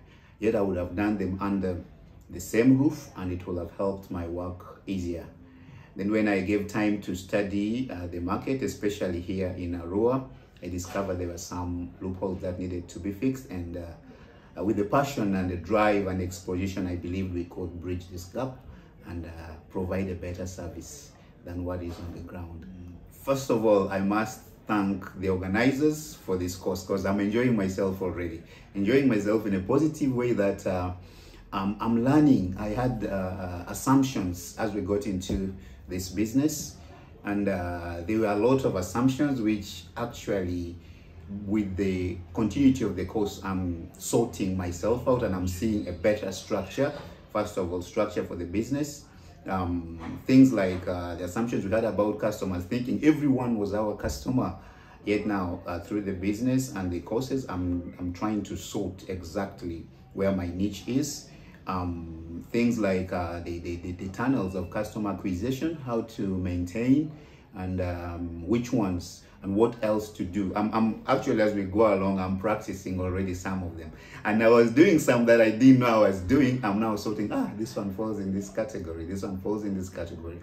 But the overall is, I believe it will make me a better business person, and also point me to areas which I can study more and improve upon, because we keep getting instructions and leads They tell us you can go to this website and get this, you can acquire this material and learn more of this. So however short it may be, at the end of it, I know I'll be able to go to a few other places they have directed me to. Then my teammates, we have already started getting connections and markets and leads. So it's an all-round benefit from this course that we're undergoing. Hello. Hello. Good evening. Ben Emmanuel here, Lion Events, your one-stop event service provider in Arua City.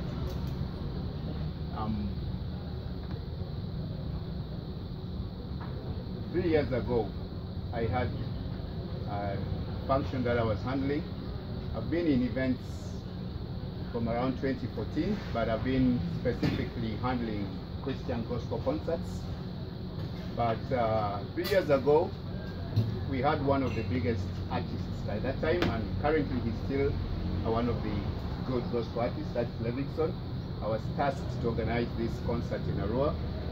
We were to have a blanket and wine kind of concept, and for the first time take it to Eripa. And in our preparation for this concert, we sub-hired event managers in Arua, and we needed to use some of their materials. Cut the story short, that very time, some things happened in Arua, and some of the people we were hiring from decided to divide the equipment so that they will not lose on the money. They gave us parts equipment and took it to other places. By the time we were done with the concert, we made a 4 million loss, and it hurt me so bad. It took around 6 months for me to recover from that loss because everything had been invested in this business. We had paid the artist 6 million and then other things plus costs. So I asked myself, I am gifted in arts and I love events. Why can't I look into this to see to that we have better services in Arua? I went back to school. I enrolled in YWCA. I did floral arrangement and decoration. I put myself under Silk Events to understand how they do their concerts, and I was doing practicals with Sandy Events, one of the biggest events managers in Kampala, who is behind one of these big artists and others. And the challenges we find, and that I face, because I use myself and talk to a few other people, whenever you are doing events and organizing functions, there's so much pressure and stress. People don't see it because when visitors come, they don't know that the function owner or the event owner goes through so much before the final. So at times they go through so much. When we look at, let's say, ladies who are organizing their traditional marriages and weddings, they cry at night. They are stressed if the resources and everything doesn't come to. We have very funny cultures. The in-laws are stressing you, this one is happening, and there's so much behind the scenes. And that stress is real. The prices have not been friendly. There has been delay in delivery. You have witnessed, maybe you go for a function, it's time for the guests to arrive, but they're still tying the final curtain and they're still pushing the chair. And that one takes time. Many of the decorations are repetitive, I would say mundane, because there is a way in which the pricing is done, and they will carry the same design that was here and take it to that one, only the difference will be the color. So I asked myself, why can't we do something different? Arua is lagging behind, West Nile is lagging behind while the country is moving ahead and is leaving us behind. And the solution will be timely delivery, creative and trendy. I chose the word trendy purposely, so that we bring something that is vogue, that is happening right now, not that things that are supposed to be the way they are when we are moving on in a digital era. Affordable, unique, and tailored. Tailored because different clients have different dreams. They have different expectations. I always challenge my clients that do something that your children, when it's their time, they will be challenged. Because they will look at you and they'll say, hey, my parents also and so tried. So we help those seeking for professional yet affordable event management services by offering them creative, trendy solutions designed to relieve stress, create beautiful memories, and save clients valuable time. She was one of my first clients. I chose it purposely. I wanted to make you smile. She's the hustle queen. I know her personally. She works so hard. So that day it was her birthday. We decided to do something for her. And also Glowi Honey was also one of my first clients. I handled something for her. We offer events planning, management, venue decoration, equipment hire services curated to each client's taste. You can see these are the same type of designs but differently, because the other one chose gold, white, while she chose black, white and red. We decided to do it as the client wants.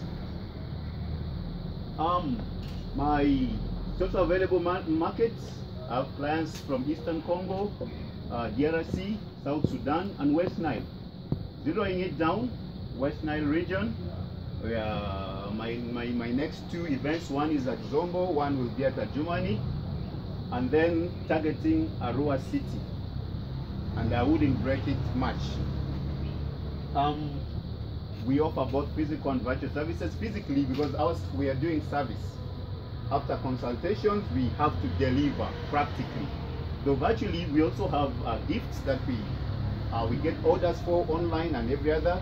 We arrange at times. We don't meet these clients physically. They make their orders, especially like Valentine's Day, Christmas. Tell you we need this type of flower, drop it like this. We just interact virtually. They put the money in, we send. We have our venue display shop at Social Center. We are next to him. We handle concerts and performances. The last one was Levinson when he came around Valentine's Day. We did that. And then during the lockdown, we handled 2 gospel concerts. We were testing virtual concerts for 2 artists, and we are ready. Yeah, that is it. We are time bound. How do we handle our clients? We interact social media, online communities, referrals. My last function I did last weekend was pro bono. It was free, but it ended up bringing me 2 more clients because I offered free services. Someone saw the work and came. I got 2 clients from there. We designed a few of these that we give to our clients, and some people from here have benefited from. Next, we are targeting radios, trade shows, building on our website. We have a Facebook page. We have WhatsApp that you can contact us on. Yeah, peak seasons. Okay, 1 minute please. Peak seasons, we can go up to between 1.5 to 3 million in nets. That is around Christmas and festivities. And on off seasons, between 500, 800 a net. That is a month. But it covers the costs. Costs go to equipment, rent of office, salary, wages, transportation and others. Competition, as mentioned before. This is the challenge I faced and which I believe many people are facing, and then we offered those solutions, timely delivery, office space. Many of my competitors operate from home in the cut posts, they have in their garages and others, but I decided to open up a place where I can meet my clients and we interact. Yeah, achievements, we have a number of equipment. That is not enough, we are registered, and we hope to acquire more and hire more professional people. Visit us, check our social media pages, send us clients, referrals, we will appreciate. My staff, Jimmy handles marketing, Joel is in charge of the decoration and the field. I have Susan who handles the flowers on top. In any case, any other floral arrangement. The one in red volunteered, she came to learn because she has an interest in this business, and that is me, managing as much as I can. Lion Events, Social Center.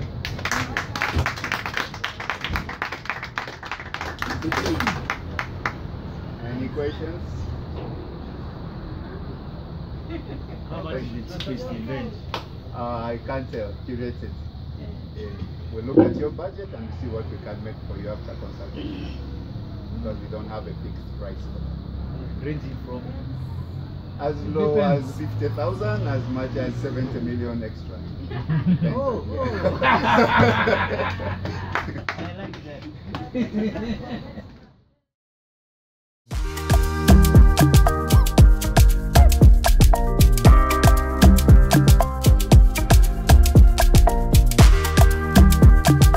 My name is Soro Isaac, and my business name is Sicane Bodo Enterprises Limited. In my business, I design solar PV systems and then do the installation as well using my team. After my graduation, I came to work in Arua, and then I realized that there were issues to do with the power shortage, power blackouts, and then also we work in the rural areas, mostly in the refugee settlements. So when I moved there, I realized that there is really a need for energy sources, because access is really very limited. So I saw it as way of bridging that gap, bringing energy sources for lighting and other uses to the people in the rural areas, and also the business enterprises within Arua that would want a solar system to be able to keep their businesses running when there is no power from the grid. The most important thing, I must say there are so many, but the most important thing is how the business has, how this course has helped me to understand my business very well in terms of the specific segment of customers that I am supposed to work with, and then also coming out with the value proposition that the customers can be able to appreciate. And then also I've learned to have the business to be very lean, because what I do is a bit complex, but it has helped me actually to know when to That's fine, I can edit around stuff. So basically, I've learned more about customer discovery, which is one of the things that has helped me to understand what the clients need from me as a business, so that I can be able to refine my value propositions to be able to meet what they need. Right, who's next? It's loading.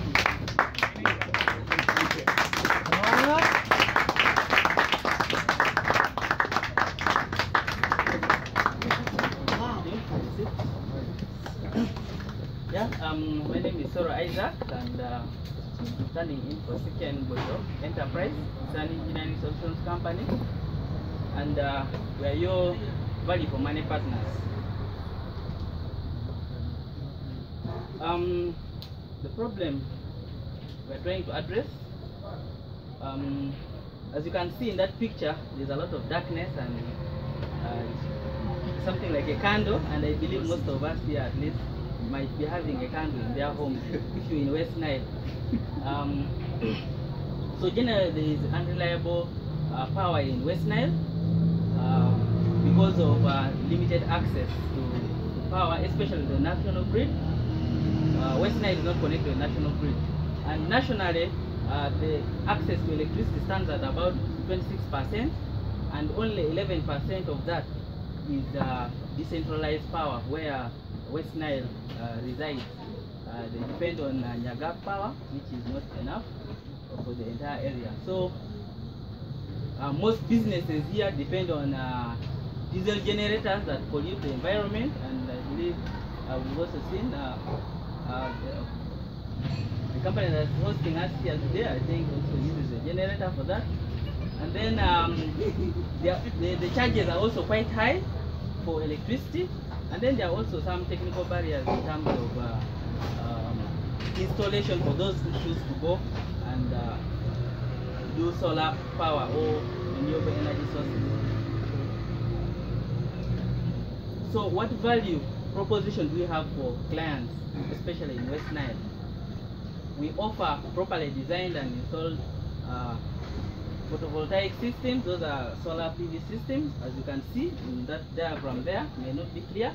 We have solar panels, and we have a battery, charge controller, inverters, and what. So we designed that whole system for you to be able to provide for you power based on your need. We assess your need, your energy need, and then we'll be able to deliver the right size of the power.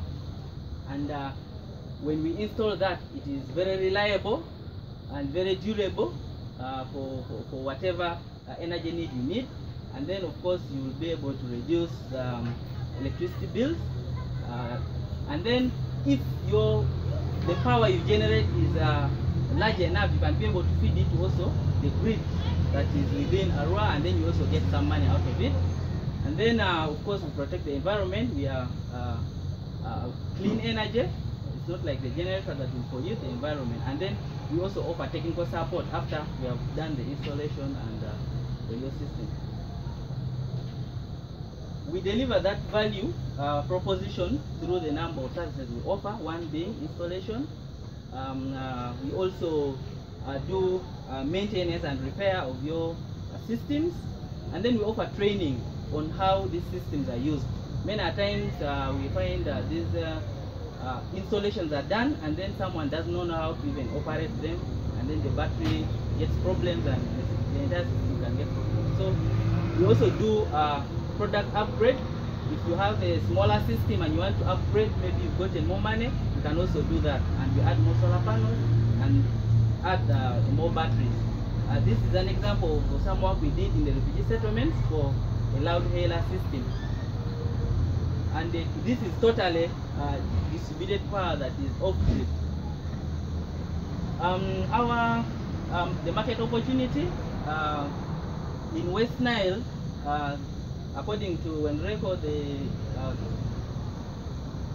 the customer base is approximately about 23,000, and with a demand of about 6.5 megawatts of power.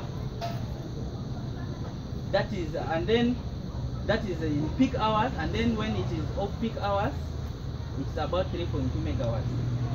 But the source of energy, the source of generation for Wenreko is quite small. It's about 3.5 megawatts for West Nile, and it's not able to meet the entire demand. So our serviceable market is about 3 megawatts that cannot be met. Out of that, we are targeting about 2.5% of that through solar energy. The channels we use to reach to our clients, we do direct sales, and then we have brand promotion, especially when we're doing our installations. When people come around, we talk to them and we showcase what we have. Sometimes talks like this, we also present what we do. And then online, we have an online presence on Facebook and other social media platforms, because social commerce is now the thing, so we also have a presence there. And then most times referrals, when we do our work, then others also refer other clients to us. And then we also have home exhibitions where we visit some homes and then we try to show them what we can do for them. How do we relate with our clients, our customers? Of course, we have direct interactions when we come to them. Number of clients like the NGOs, we can visit them and then we also talk to them, because they are some of our potential customers, because they provide these services. Since solar is a bit costly, the initial investment, so we go through some of these partners and we discuss with them. Through social media, we're able to reach them. And then we also, when we have the installations done, we still go back and we discuss with you for upgrades, and that is how we keep relating with you. We never leave you alone, because we have our technical teams having contact with the different people that we work with, so that in case they have issues, they can call us and we keep going to them and we keep advising them according to how they can maybe upsell, next sell, and cross sell. And then through referrals. Revenue streams and cost structure. The money in, so far when we started, that is what we've projected for. This projection was done in around 2010, and these ones were based on what we had already done, and then from 2020 and above, those are the projections we had. So far we are trying to get there to meet that target, though it's not quite easy. But through funding, and we hope that we can be able to do better and meet our target. Then competition, competitively, the analysis. I just chose a few companies that do like solar now. Many of you know this company is already here. Yeah, their products are a bit high because they offer a complete solution for the thing, and it's a bit high. In terms of the cost, that's one of the metrics I'm using, and we are a bit medium. We price them mediumly because there are some electricians, these ones who call themselves engineers in quotes. They also do that, but freelance. Yes. They also, their pricing is a bit also fair because for them they can compromise on quality. And then we also offer technical support. That's one of the metrics we give. For solar now, they can give you the service, but then after a certain period of time, then they will pull out, and then you will have to struggle on your own. But for us, we keep engaging with our clients. And then we also offer training to the users of this system so that they are maintained in a proper way. And then the rest of these people don't do that. Timeline of the company was registered in 2020, and by then we're just doing repair and maintenance, especially in other areas like vehicles and motorcycles and that. But then we're also offering energy consulting services for people who just needed sizing of their systems. And then as the time went on, our clients kept increasing, like you can see in our timeline, and our projection is to improve. Our ask is we are asking for funding for distributed renewable energy systems that are sustainable, because most of the, like I said here, people are using very many generators. At least every business in Arua has a generator as a standby source of power, and yet we could have a solar system that can be able to offer you the same service. And distributed can be either owned by a third party, or you can own it yourself. So our desire as a company is to be able to design a solar system that can be able to supply power to people, and they pay per unit of usage. And of course, for us to be able to do that, we need that kind of funding, about $40,000 US to be able to do the construction of these systems, and then marketing. And then of course we shall be offering them, maybe on those who want their system to be constructed and paid on lease, we can also do that. And then we can also have some agreements where someone can pay per unit. And then of course the repair and maintenance will be on our side, and then wages for our technicians. This is our team. I'm the managing director. I'm a mechanical engineer, about 4 years of experience. We have 2 technicians. This is some of the work we're doing in the refugee settlement, and this guy is called George Adiaka. He has a certificate in electrical installation system and maintenance, and he has 3 years experience.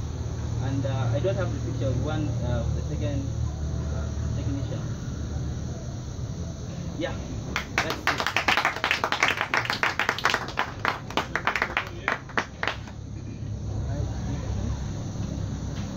Something like PV. What is PV? One more. PV is a photovoltaic. Photovoltaic. From light to electricity. Okay. Yeah, so what happens in solar panels, they convert the sunlight energy into electrical energy that you can use. So it is pollution free. Thank you. All right. Thank you very much.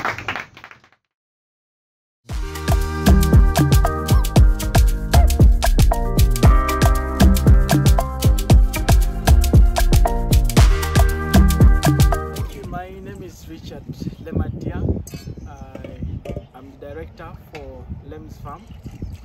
Lemz Farm basically does agricultural production, starting from right nursery management. We raise vegetable seedlings, as you can see in the greenhouse. We raise vegetable seedlings for tomatoes, cabbages, and then we sell these seedlings to farmers, institutions, to organizations that support farmers in vegetable production. And besides the selling of seedlings, we do offer trainings for farmers also, for students who want to do horticultural production. And we also offer support in the irrigation side, so that the farmers are able to realize the yield of the seedlings that they purchase from us. And we also do innovations of simple tools to support farmers in the production, to reduce the labor costs in their production. I am an irrigation engineer by profession.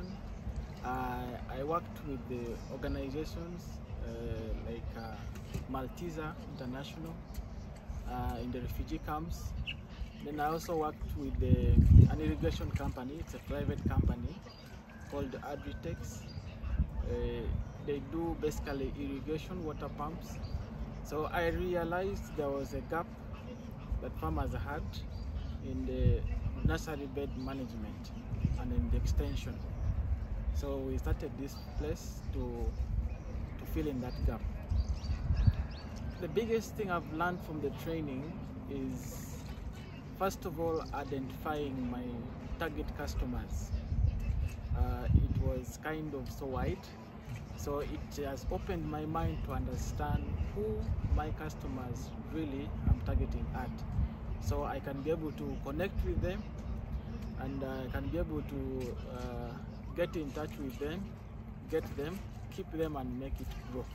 And also, as I'm doing this, there has to be the money aspect. How am I making money from this business? Where can I get money from which points? And maybe the costs that I'm incurring in doing all these activities. So that I can be able to plan myself and make sure that I'm not doing this just for fun, but also to make money. Get up, last presentation. Bring us home. Finally. Lemz. Hello everyone. Hi Lemz. My name is Richard. Lematia. I am the founder and the managing director of Lemz Farm. I think when you look at that slide, what comes in your mind? We're transforming a seed into a plant. Okay? So Lemz Farm comes to fill in that gap of getting the seed from the input dealers, from the seed companies, and we convert it into a plant that is going to yield fruits that we can be able to consume. Now, what gave us the space to come and start this? Now, I worked with an irrigation company for about 3 years, and I was directly dealing with farmers. So farmers who bought irrigation systems were not getting returns from their production just because there was a gap in the raising of seedlings. Now, which problems were there? One, the germination of the seeds that they bought from the agro input dealers. They were the rightful seeds, but the germination, because of the planting, since they plant the seed direct in the soil, the germination is very poor. Secondly, the quality of the seedlings that are realized are very poor. Then there are soil-borne diseases. Now most farmers do sterilize the soil by burning. They only sterilize a small portion, but after some time the soil gets contaminated. So there are soil-borne diseases that affect the seedlings right from the nursery. Now the seedlings that are got from this nursery bed, they are not uniform. You can see from the other side there. You can see there. So they are not uniform. Others are congested at some point. Others are very scattered. So you don't get uniform seedlings. Then there is time wastage by a farmer. Because the seedlings have failed you, Now you need to buy new seeds and plant them, which means you're going to spend some time raising more seedlings. Then at the end, if the seedlings are not of good quality, you will get poor yield. Now, from down here you can see there are some bundles of seedlings that are tied together. Now, those are the seedlings that have been sold in the streets. So you're not sure of the source, okay? Now, what value do we bring as Lemz Farm? Our high quality seedlings help farmers who want to grow high yielding vegetables by providing ready seedlings, saving time, increasing crop performance and yield, unlike them farmers trying to raise the seedlings themselves.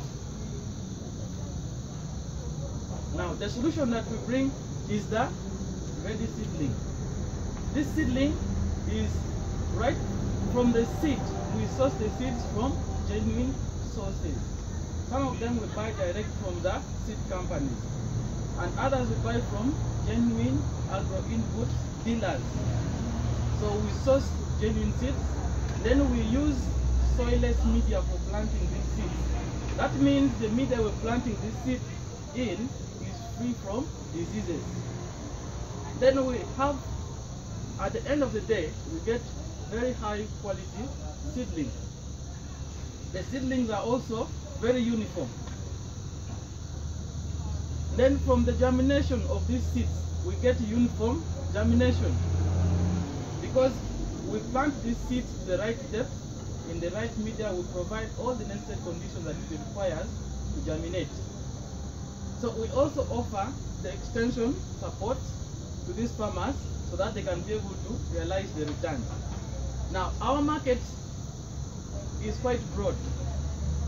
We can serve the whole of Uganda, part of DRC, and South Sudan. But we have narrowed it down to West Nile, and we're also targeting to work with the NGOs that are supporting refugees in the camps, and also institutions that establish learning grounds for students for agriculture. Which channels do we use to deliver this product? We do direct sales, because we have to interact with the clients to understand what they need and guide them. And we also do door-to-door delivery. We can deliver for you on your farm. Okay? So how do we get our customers? First of all, we create awareness through social media, meetings like this, trainings. We offer farmer training. We have a demonstration plot at the farm to train farmers. Some farmers pick interest because from that training that they go through. So, how do we keep them? We offer extension support in terms of agronomy and irrigation, so that they are able to get the returns from their crops. How do we grow our customers? First of all, we educate them. So a farmer can come and pick few seedlings for backyard gardening, but we can transform this farmer to become a commercial farmer through education. We also develop simple irrigation kits that will help this farmer irrigate their crops in the seasons of no rain. So, what are our revenue streams? We get our revenue from the sale of the seedlings. Then there is usage fee. Someone brings the seeds and we raise for them. So they are using our place, so we charge them. Then referrals. Since we work with the seed companies, we also get some little revenue from there. Then consultancy fee. So sometimes we are taken to other farms to guide them, to train the staff. So we also get some revenue from there.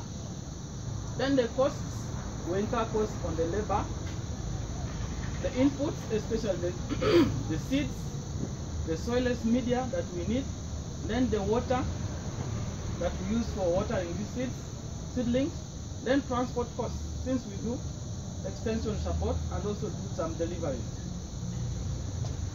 Our competitive analysis. Now, there are traditional nursery bed operators in the region who plant the seed direct in the soil. Their strength over us is that they are selling their seedlings cheap. Okay? But what is the gap? Their seedlings are of very poor quality, but our seedlings stand out because of the quality. Now we have agro input dealers who sell the seeds and all the fertilizers and chemicals. So the farmers end up going to them, then return to us. So we started our production only making 15,000 seedlings, but now we can produce more than 100,000 seedlings. So our target is to produce more than 1 million seedlings per month. So our plan is to have expansion of the greenhouse. That is where we raise the seedlings and then acquire planting machines to save the time in planting the seeds. Because currently we are planting the seeds manually, which means we need more time and labor. So we also need to train more agronomists to offer extension support. So our ask is, first of all, the financial support to help us expand the greenhouses and also to install solar water pumping system, provide water for our farm, and then do extension support. Then we also ask for technical support, especially in the plant nutrition. So this may involve us to go for some short courses, also to maybe require us to have a visit to other farms that are doing similar business so that we learn from them on how they are doing it. And then the business planning and management. Then lastly, linkages to potential business partners, maybe irrigation companies, maybe seed companies that will provide us with quality input. So that is our team. Founder and Managing Director, Richard Lemz. Then in the middle you see our farm manager is always very busy and committed. Then we have down here our agronomists, plus other teams that are in the background. So if you want to locate us, come to Iwata Village, Arua District, Uganda. That's where you will locate us. That's the contact. You can also give us email on those contacts below. Thank you very much.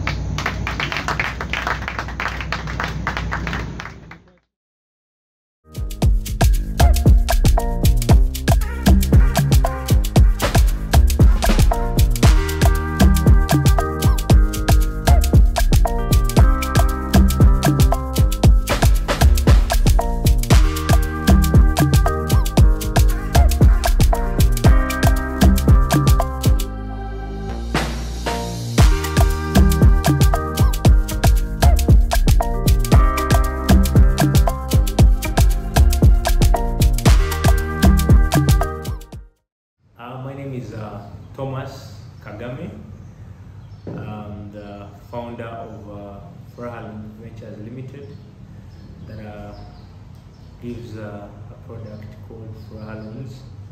It's what we are doing right now in this office, but also do other businesses like agriculture. But for now, we're going to talk about the microcredit business. So Furaha Loans is a microcredit company, and we give instant short-term loans. We started the company way back in school, but we formalized and legalized everything in 2019.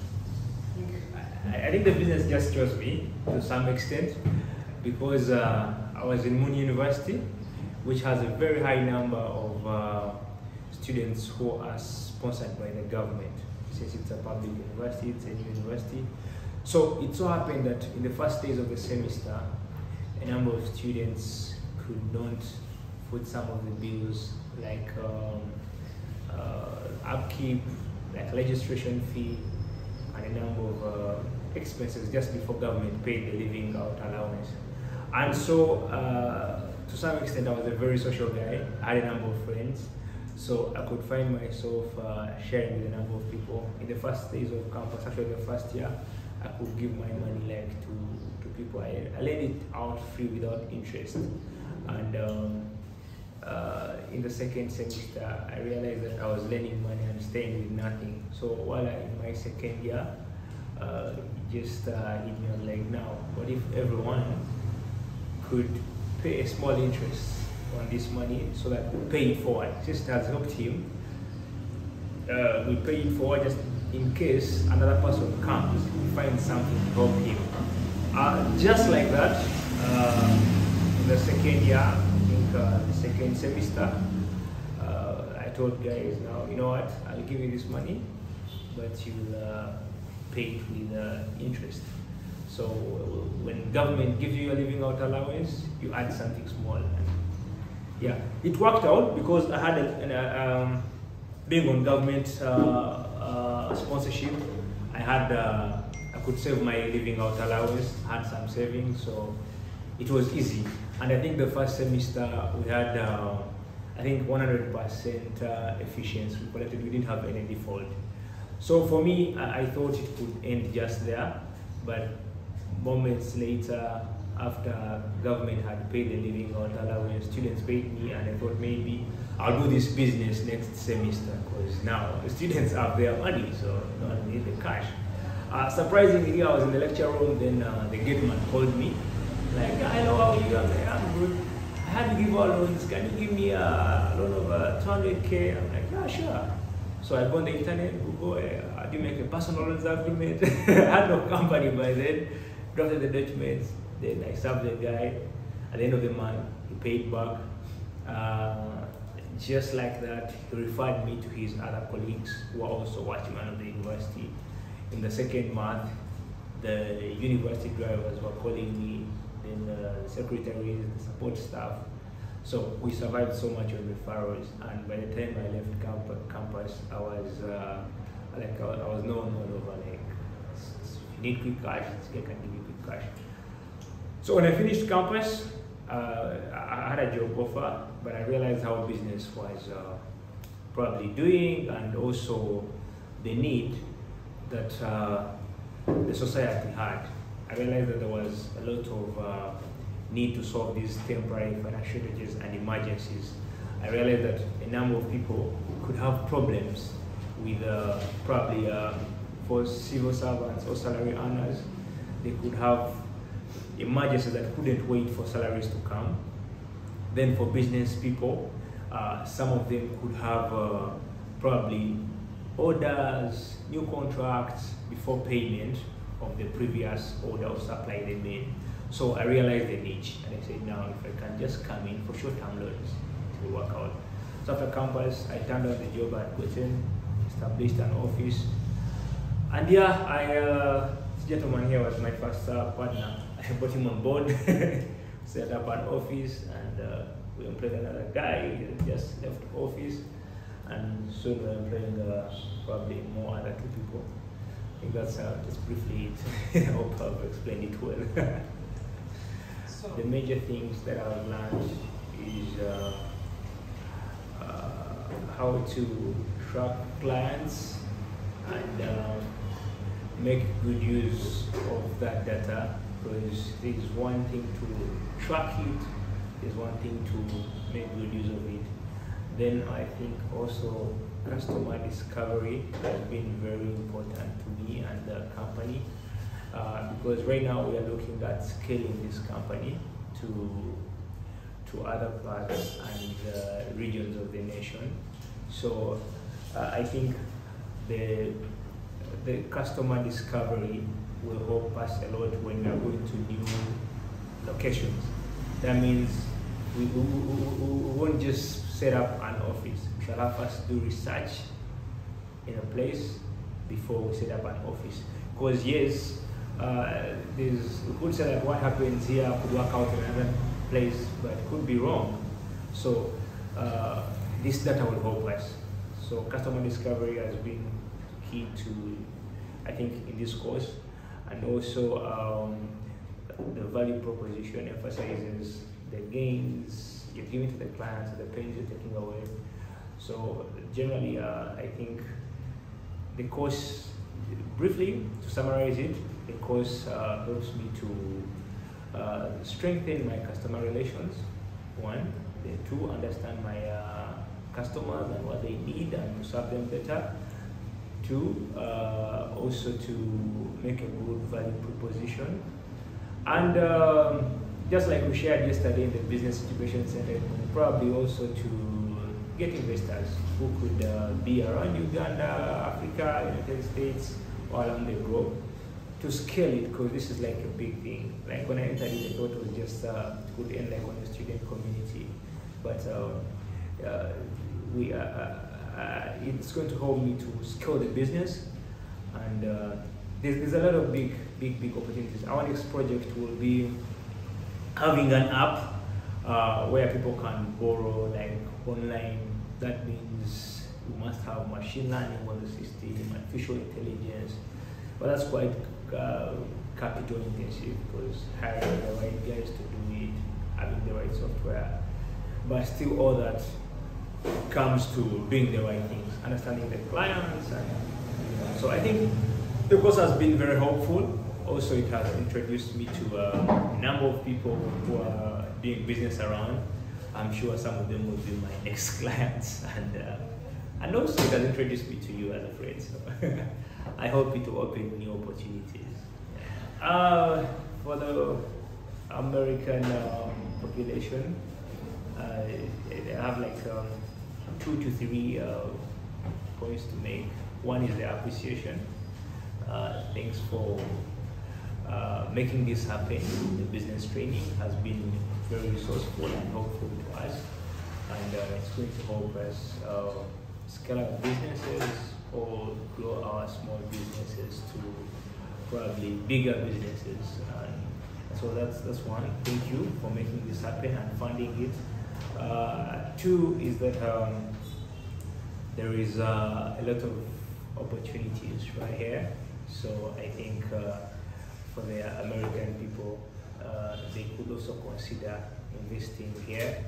And Furaha Ventures is one of the companies where they can invest and get their returns, because I think since we began, we've been making returns on average of 100% per annum. And it comes to 100% per annum because some 2 years, I think, we're in a pandemic, but we still managed to make 100%. So that means that there are some years without a pandemic where we've been growing over 200%. Yeah, so I think American people could look into also investing outside America, and yeah, I think that's one. And yeah, but majorly it's appreciation.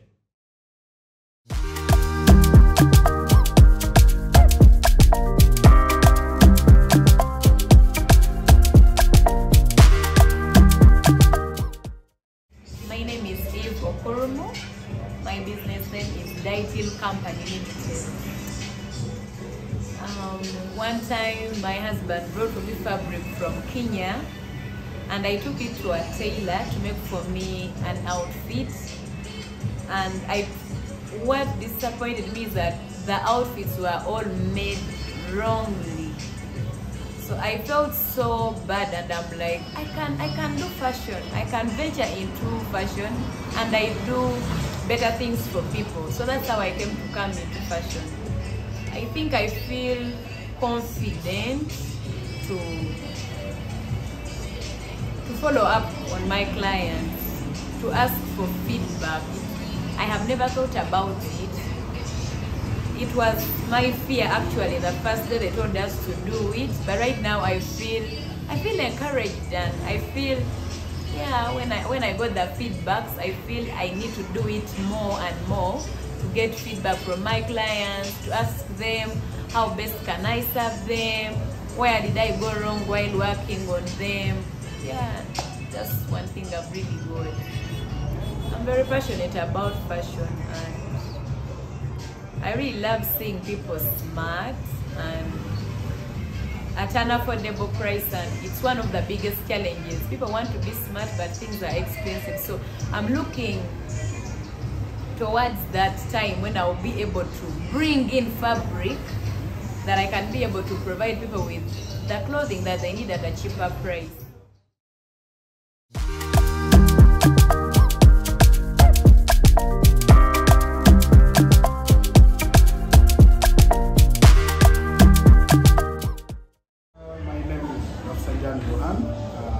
Founder and Managing Director for Agrigate Company Limited. We are an agribusiness development firm. We provide smallholder farmers with access to farm inputs, quality, genuine and affordable farm inputs, and then we also link them to markets, and then we offer corporate contract farming services to our clients who work in offices that really want to engage in agriculture but don't have the time, but have the resources. So we provide services like that, including agribusiness consultancies. Growing up in my small village in Gimvik, I used to see government extension officers under the Madi-Lugbara program come and work with our small women groups in the village. And the fact that they will train these farmers on how to best get good yields from their gardens really impressed me, and I like sitting beside those women in the village to try to listen to those trainings and all that, and somehow I got impressed. And one day at that age I thought maybe, if I grow up then I could actually pursue a course and then probably also do the same thing that they were doing. Because definitely when these people come to train these women, the women will stand up, welcome them, dance, So I really love that. But then the fact that we need to work and improve our productivity at that level, something very simple but fulfilling. So from there I picked the interest in agriculture to engage in it and also study it. And basically I ended up studying agriculture in the university. And then started this to help our farmers. The most important thing that I've learned, and then I hope to learn from the course, is the fact that it helps us streamline our operations, to narrow down our target clients. So we'll be able to identify our market niche and exactly focus on that, and then keep on growing it and making it bigger and bigger and bigger, and then hopefully improving our internal operation control procedures.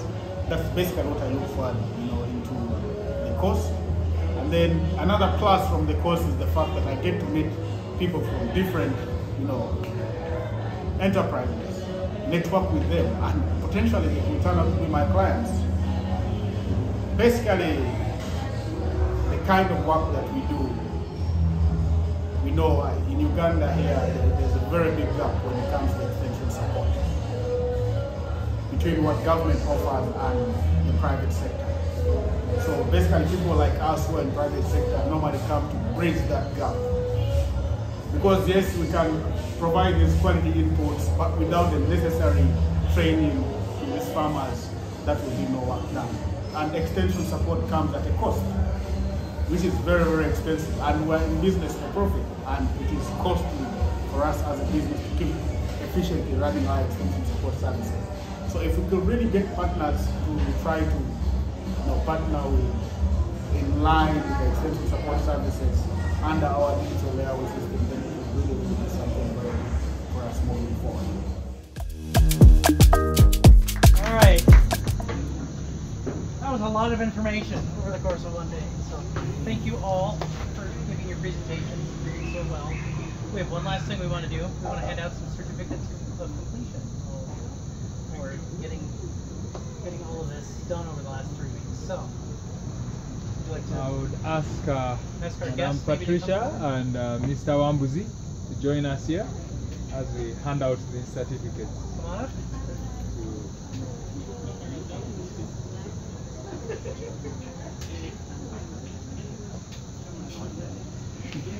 So when we hand anyone their certificate, we expect the rest to clap. Eh? Okay. Yeah. I don't know who will be on the camera for us to take some pictures. Does someone want to be our photographer this evening? Whichever you have. Let's give our guests a round of applause. Come on.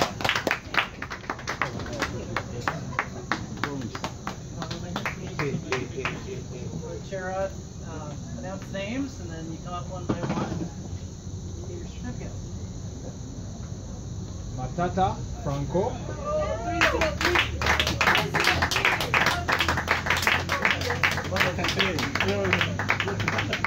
It's not fair.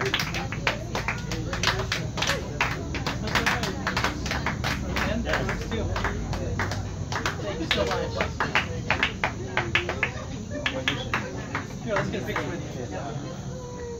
It's mine. Let me touch it. Yes,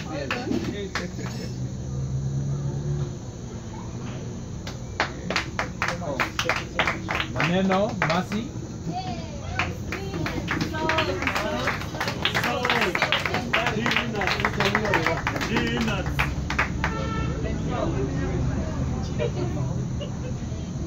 Thank you. Congratulations. Congratulations.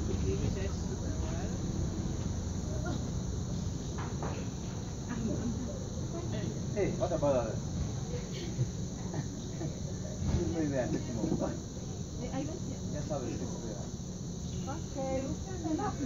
Aiko Ben Emmanuel. Thank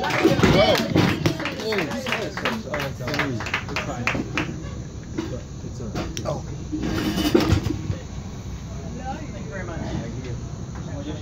Thank you. I didn't know that I had a partner. Sure, yes. I've been looking forward in the sector.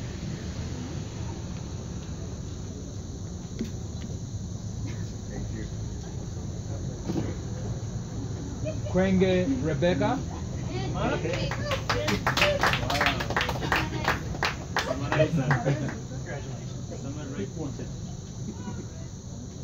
Congratulations.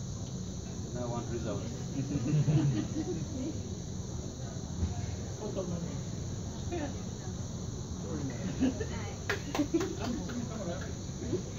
Zenia Judith Latifa.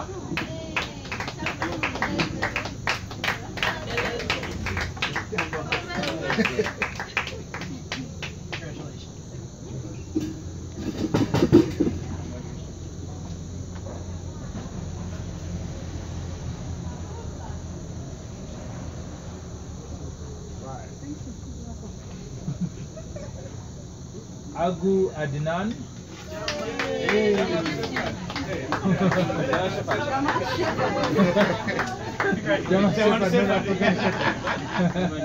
Not only African shepherd.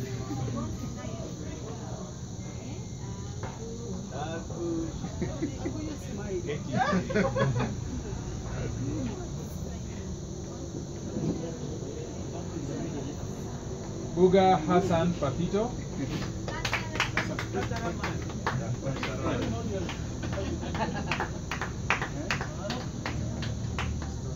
Congratulations. Thanks, man.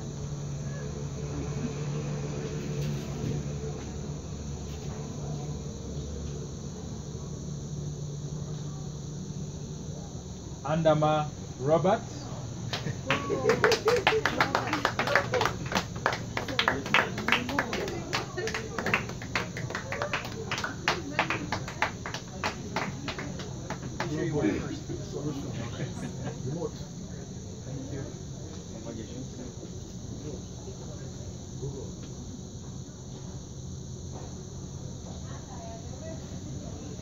Tania Claudia.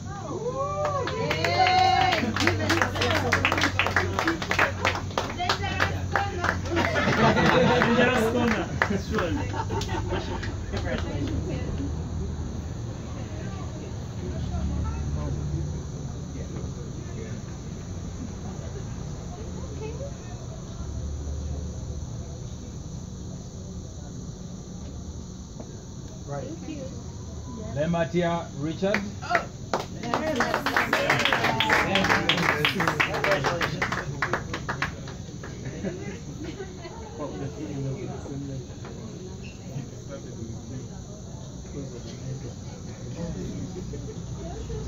Tutu John. Wow, rainmaker. Complete monopoly. Yes,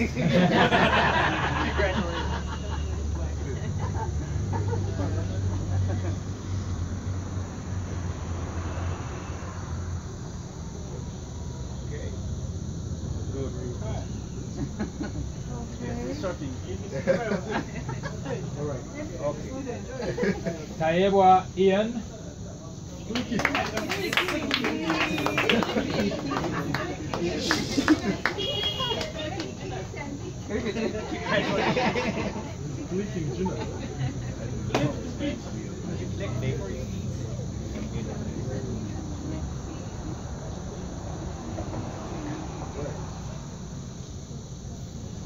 Bako Shamim.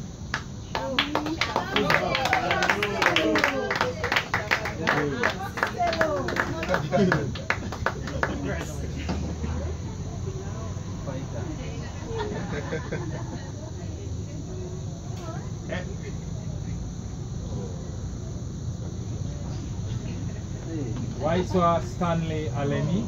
Okay. Wow.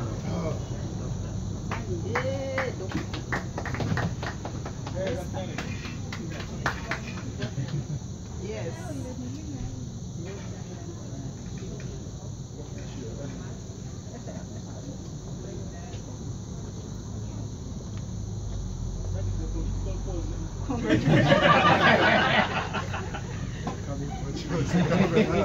Political pose. So yeah, that's it. I think if our guests have any short remarks to make as we close. You say read short a couple? Yes. Wait. Oh yeah. Are there any who did not? Yeah, These two. Maybe the latecomers. Who else? Soro, Diana, Caesar. Did you get it? I was the first. So Sora and Diana. Yeah. Those were the two who were. Yeah. For purpose of the photos, we can use one of them. For photos. Borrow mine. Yeah, we got some blank ones. Yeah, use some blank ones. Photograph purpose. And then we'll get that. You can give your remarks as we get this ready. Thank you so much, ladies and gentlemen. Good evening once again. Joseph Chowewambu. I work here at Bamboo Village as a team leader, may call me director, and Oasis 24/7, where hospitality, tourism, events, and logistics management enterprises. And we have been around for the last, by end of this year, we shall be celebrating 9 years in the business. And for me, this has been exciting. I've been coming in and out because I had something to learn, much as I wasn't on the program. But I made sure that I could invite myself every other time I could get time. Why? When I looked at, I told Gerard that when I looked at the composition of the participants, I see a new regime of entrepreneurs and business people. Because most of you call yourselves you 40, under 40. So, and the most important is that you guys have gone to school. When you look at Arua and most of the towns after in Uganda, the business leaders, these are people who never went to school. They have learned a hard way, and they have been successful. However, they face a tragedy of transformation, making sure that the enterprise they are running, they go beyond the abilities and the energies of the founders. For me personally, it is one of the biggest challenges we are facing in the private sector. And as young people, it is a challenge to us that we should break this cycle, that the business begins with Mr. Tutu and ends with Mr. Tutu. The bit about it is we have gone to school, so we are here to make a difference.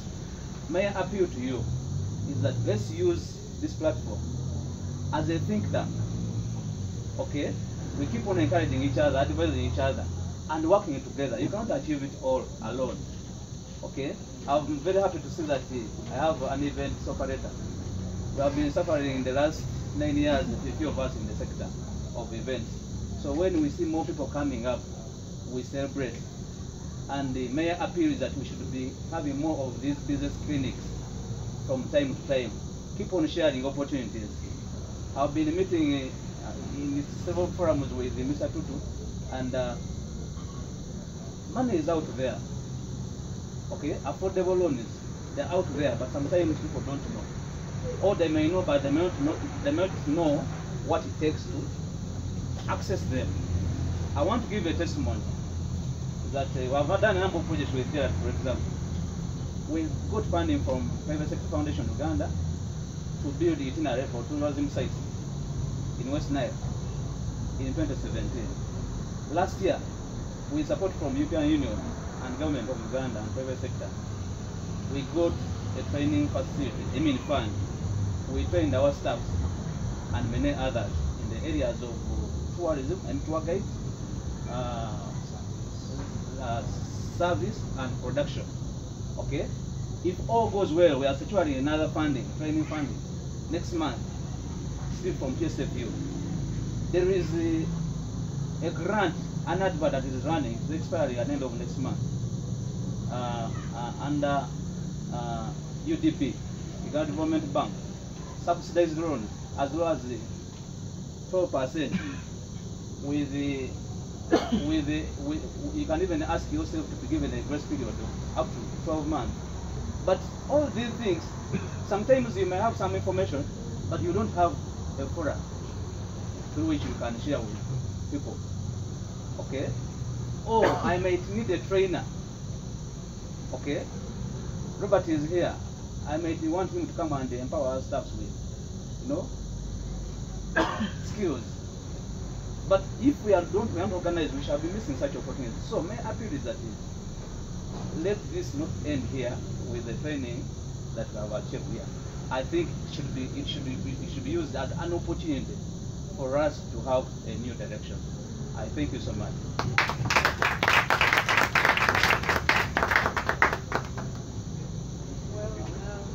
Thank you so much.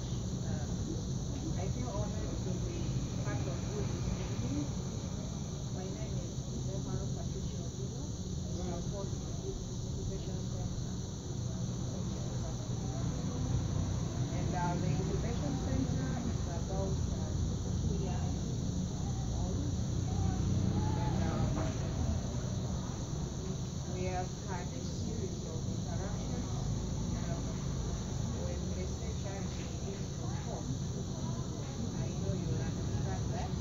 But so far we have had engagement with Crafty Fingers, and we are driving our agenda towards transforming, towards creating an impact at the university in our society. And I would like to appreciate Gerald and Gimvik for all this that they have done. It takes somebody to believe in someone to create a difference. And looking at the presentation, I saw a vast background of individuals and activities that we need to build the ecosystem that we exist in. I was able to see that there is this that I need from this person, there is that I need from this person, and I believe that you all might be interacting or doing business together and so on. Following back the cooperatives of those days, I like what they were saying that under 40, I really would suggest and concur with him that we need to beef up this, and University Business Incubator will tap into your network and will share whatever opportunities will come. For now, what we have is basically for students, it's from MasterCard already, but we're having little stream of ICT. For now, they have supported us with equipment for establishment, but they are funds to support them. And it's exciting that most of us here are not startups. I would say we are either at takeoff stage or somewhere higher. So it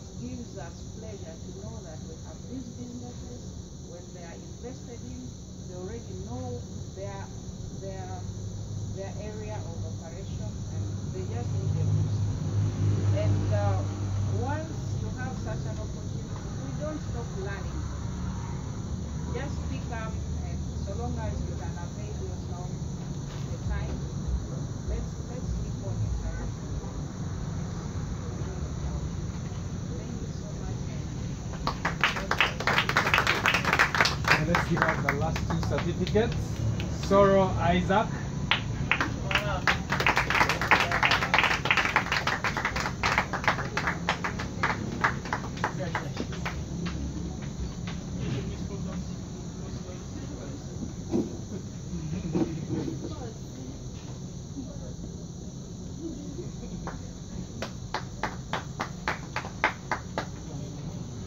Save the best for last, Diana Nantambi.